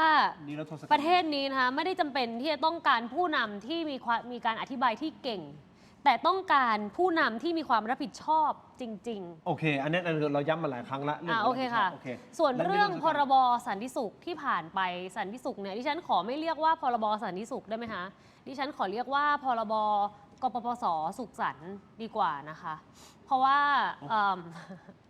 พรบอันนี้คุณพาดพิงหลายหน่วยงานหลายองค์กรเหลือเกินเนี่ยผมหมายจะล่อนมาหรือเปล่าว่าพี่ตู่ยังไงเรามีทนายตัวนี้ทนายเริ่มแบบนั่งไม่ติดแล้วอ่ะตรงนี้คุณไม่ต้องไปเรียกเขาเรียกว่าอะไรหรอกจุดประสงค์หลักคืออะไรกปปส.สุขสันต์เนี่ยนะคะไอ้พรบกปปส.สุขสันต์เนี่ยนะคะมันมีระบุในมาตราหนึ่งว่าคดีที่เป็นคดีทางแพ่งที่เกี่ยวข้องกับรัฐวิสาหกิจที่เป็นสนามบินให้ยกฟ้องคดีนี้คืออะไรคะคดีปิดสุวรรณภูมิถูกไหมคะทำไมคุณไม่เขียนเลยแล้วว่า ยกฟ้อง ไม่แล้วไง ให้ยกเลิกคดีทางแพ่งของคดี แล้วนี่มันเกี่ยวอะไรกับพรรคประชาชนน่ะ มันเกี่ยวอะไรเหรอคะเพราะพรรคประชาชนเนี่ยโหวตผ่านร่างพรบนี้ให้ผ่านไปได้ โอเคเข้าใจแล้ว มันมี 4 ร่างใช่ไหมคะตอนนั้นที่มารวมกันมีทั้งของเพื่อไทย มีทั้งของรวมไทยสร้างชาติมีทั้งของพรรคก้าวไกล โอเค พรรคประชาชนมีของหลายพรรคที่เอาไป ได้ ร่วมกันพรรคครูไทยก็มี โอเค ใช่ไหมคะ โอเค แต่ทีนี้เนี่ยเนื้อหาสาระสำคัญที่เป็นของกลุ่มคนที่มาต่อสู้เพื่อพรรคอนาคตใหม่ตอนที่พรรคอนาคตใหม่โดนยุบ อ่าฮะ ที่เขาออกมาต่อสู้ด้วยจิตใจที่กล้าหาญ โอเค ที่เป็นทั้งเยาวชน อ่าฮะ เป็นปุถุชนธรรมดา อ่าฮะ เป็นคนธรรมดาที่ไม่ได้มีอำนาจไม่ได้มีตำแหน่งแห่งที่อะไร อ่าฮะ ออกมาต่อทู่กลางถนน อ่าฮะ ทางที่ก็โดนกระสุนยาง อ่าฮะ บางคนก็เสียชีวิต ครับ คุณมานะหง ครับ ทองเสียชีวิต ครับ เด็กชายวาลิศเสียชีวิตอายุ 14 ปีดิฉันยังจำได้ทุกคนนะคะเห็นเหตุการณ์ตลอด คุณลูกนัดโดนยิงตาบอดต่อหน้าต่อตาดิฉัน โอเค นะอันนี้คือเหตุการณ์ที่เกิดขึ้นในประเทศไทยตอนปี โอ 63 เคแล้ว แต่กลุ่มคนเหล่านั้นที่ถูกฟ้อง112เนี่ย ตอนนั้นฟ้องไปประมาณ 2,000 กว่าคน แต่ถูกสั่งฟ้องจริง ๆ โดยอัยการ แล้วก็ตัดสินจริงๆเนี่ยประมาณ 200 กว่าคนเท่าที่จำได้นะคะแล้วก็ยังมีอยู่ในเรือนจำอยู่จำนวนมากใช่ไหมคะ แล้ว ทีนี้เนี่ย ป ประ ระ เด็ เด็ น น ก็ ก็ คื คือพรบสันติสุขที่ผ่านไปเนี่ยมันไม่ได้รวมมวลชนที่อยู่ฝั่งเราที่ออกมา โอเค ประท้วงในสมัย เข้าใจ อนาคตใหม่เลย โอเค นะคะคือคดี1-2 หรือว่าคดีที่ ได้ครับ เป็นคดีของมวลชนที่มาช่วยพักอนาคตใหม่เนี่ยไม่ได้รวมเลยใช่ไหมคะซึ่งพอมันเป็นแบบนี้ปุ๊บเนี่ยมันทำให้ยังไงคะมันต้องไปรอสมัยหน้าจนกว่าเราจะได้ 250 เสียง พวกเขาถึงจะได้รับการนิรโทษกรรม โอเค เข้าใจ ถูก แล้ว ไหมคะ โอเค แต่ว่าตักกะของดิฉันเนี่ยตอนนั้นดิฉันก็คุยกับคุณเท่าวิภพลิ้มจิตรกรเรียนต้องขออภัยที่เอ่ยนาม คุณเท่าวิภพลิ้มจิตรกรเนี่ยก็อยู่ที่หลังบัลลังก์กับดิฉัน อ่ะ มันเป็นมีห้องหลังบัลลังก์เอา โอ ไว้ เค นั่งทาน ไม่เป็นไร กาแฟ เอาเป็นว่าในประเด็นนี้แล้วกันเพราะผมต้องจบรายการแล้วไม่งั้น โอเค เอาประเด็นนี้ก็คือว่าคุณกำลังจะบอกว่าแทนที่ทางพักจะออกมาต่อสู้ เพื่อที่จะให้น้องๆหนูๆที่ยังติดอยู่จากคดีการเมืองเนี่ยให้ มา สา ต่ำ มา สุ ร ด ถ ของดิฉันคือเยาวชนต้องได้ เยาวชนแต่ ผู้ใหญ่ คราวนี้ ก็โอเค เยาวชนไม่ได้ถูกไหม ต้องได้ไม่ได้ นั่นแหละ ประเด็น คือ แค่ คือ นั้น อย่างนี้นะคะ อ่ะ คือ โอเค ถ้าเกิดคุณสุเทพจะไปได้อะ โอเค คุณต้องเอาเยาวชนของพวกดิฉัน โอเค ไปด้วย สมม โอ ติ เค ว่าเรือไททานิคคุณกำลังจะล่ม คุณมีแพแค่ลำเดียว คุณมี โอเค แพแค่ลำเดียว แล้วคุณสุเทพขึ้นแพไปแล้ว แล้วมีเพนกวินกับลุงกำลังอยู่ในน้ำคุณต้องเกาะแพนั้นไปด้วย เพราะคุณสุเทพถ้าเขาไปถึงฝั่งแล้ว เขาไม่วนกลับมารับเพนกวินกับลุงแน่นอน โอเค เขาจะวนกลับมาทำไมคะ คุณก็เลยรู้สึกอันนี้เป็นอีก ขออภั อั ย นหนึ ที่ ง ดิฉันอิโมชันอลเพราะว่าอันนี้มันเป็นเรื่องความเป็นความตาย โอเค ของเด็กและเยาวชน โอเค จะหาว่าดิฉันบ้าก็ได้นี่มีคน ได้ไม่เป็นไรครับ หา โอ ว่า เค ดิฉันบ้าหลายคนแล้วเนี่ยในเนี้ย จบเข้าใจแล้วครับ แต่ คุณผู้ชม แต่ เคลียร์เคลียร์ แต่นี่ ผม คื ต้ อ องจ เรื่ บ อง แล้ว ขอ ครั ง บ ชีวิตคนที่ติดคุ เข้าก ใจครับ ขอบคุ อั ณ น มา นี้ กครับ ดิฉันรับไม่ได้ไม่สุดแล้วแม่ของดิฉันก็รับไม่ได้เรื่องนี้ไม่สุดแม่ของดิฉัน โอเค สาบานว่าจะไม่เลือกพักอีกเพราะว่าปล่อย โอเค ให้เยาวชนติดคุก พี่ตู่เราลากันไหม ครับ โอเคนะเอาฮะไปดูโพลใช่ไหมไปโหวตใช่ไหมไปดูโหวตกันหน่อยนะครับ ดูโหวตนะฮะ ดูโหวตนะครับ นี่คุณคิดว่าควรมีการเลือกตั้งใหม่หรือไม่ ควร 76%ไม่ควร 20%นะครับ ไม่แน่ใจอยู่ที่ 4%นะครับวนคนโหวตก็มาเกือบ 20,000 โหวตนะฮะ ขอบคุณมากๆเลย 19,000 กว่าโหวตนะครับ ไหนคุณบีไลท์โลโก้ใครนะ คุณบีไลท์โลโก้อ๋อ ขอบคุณมากครับ ส่งแพ็กเกจเหรอ ซื้อแพ็กเกจ สมาชิกแบบแพ็กเกจ อ๋อเหรอฮะ ซื้อสมาชิกให้คนอื่นได้เป็นสมาชิกกับเทโรของเรา อ๋อเหรอฮะ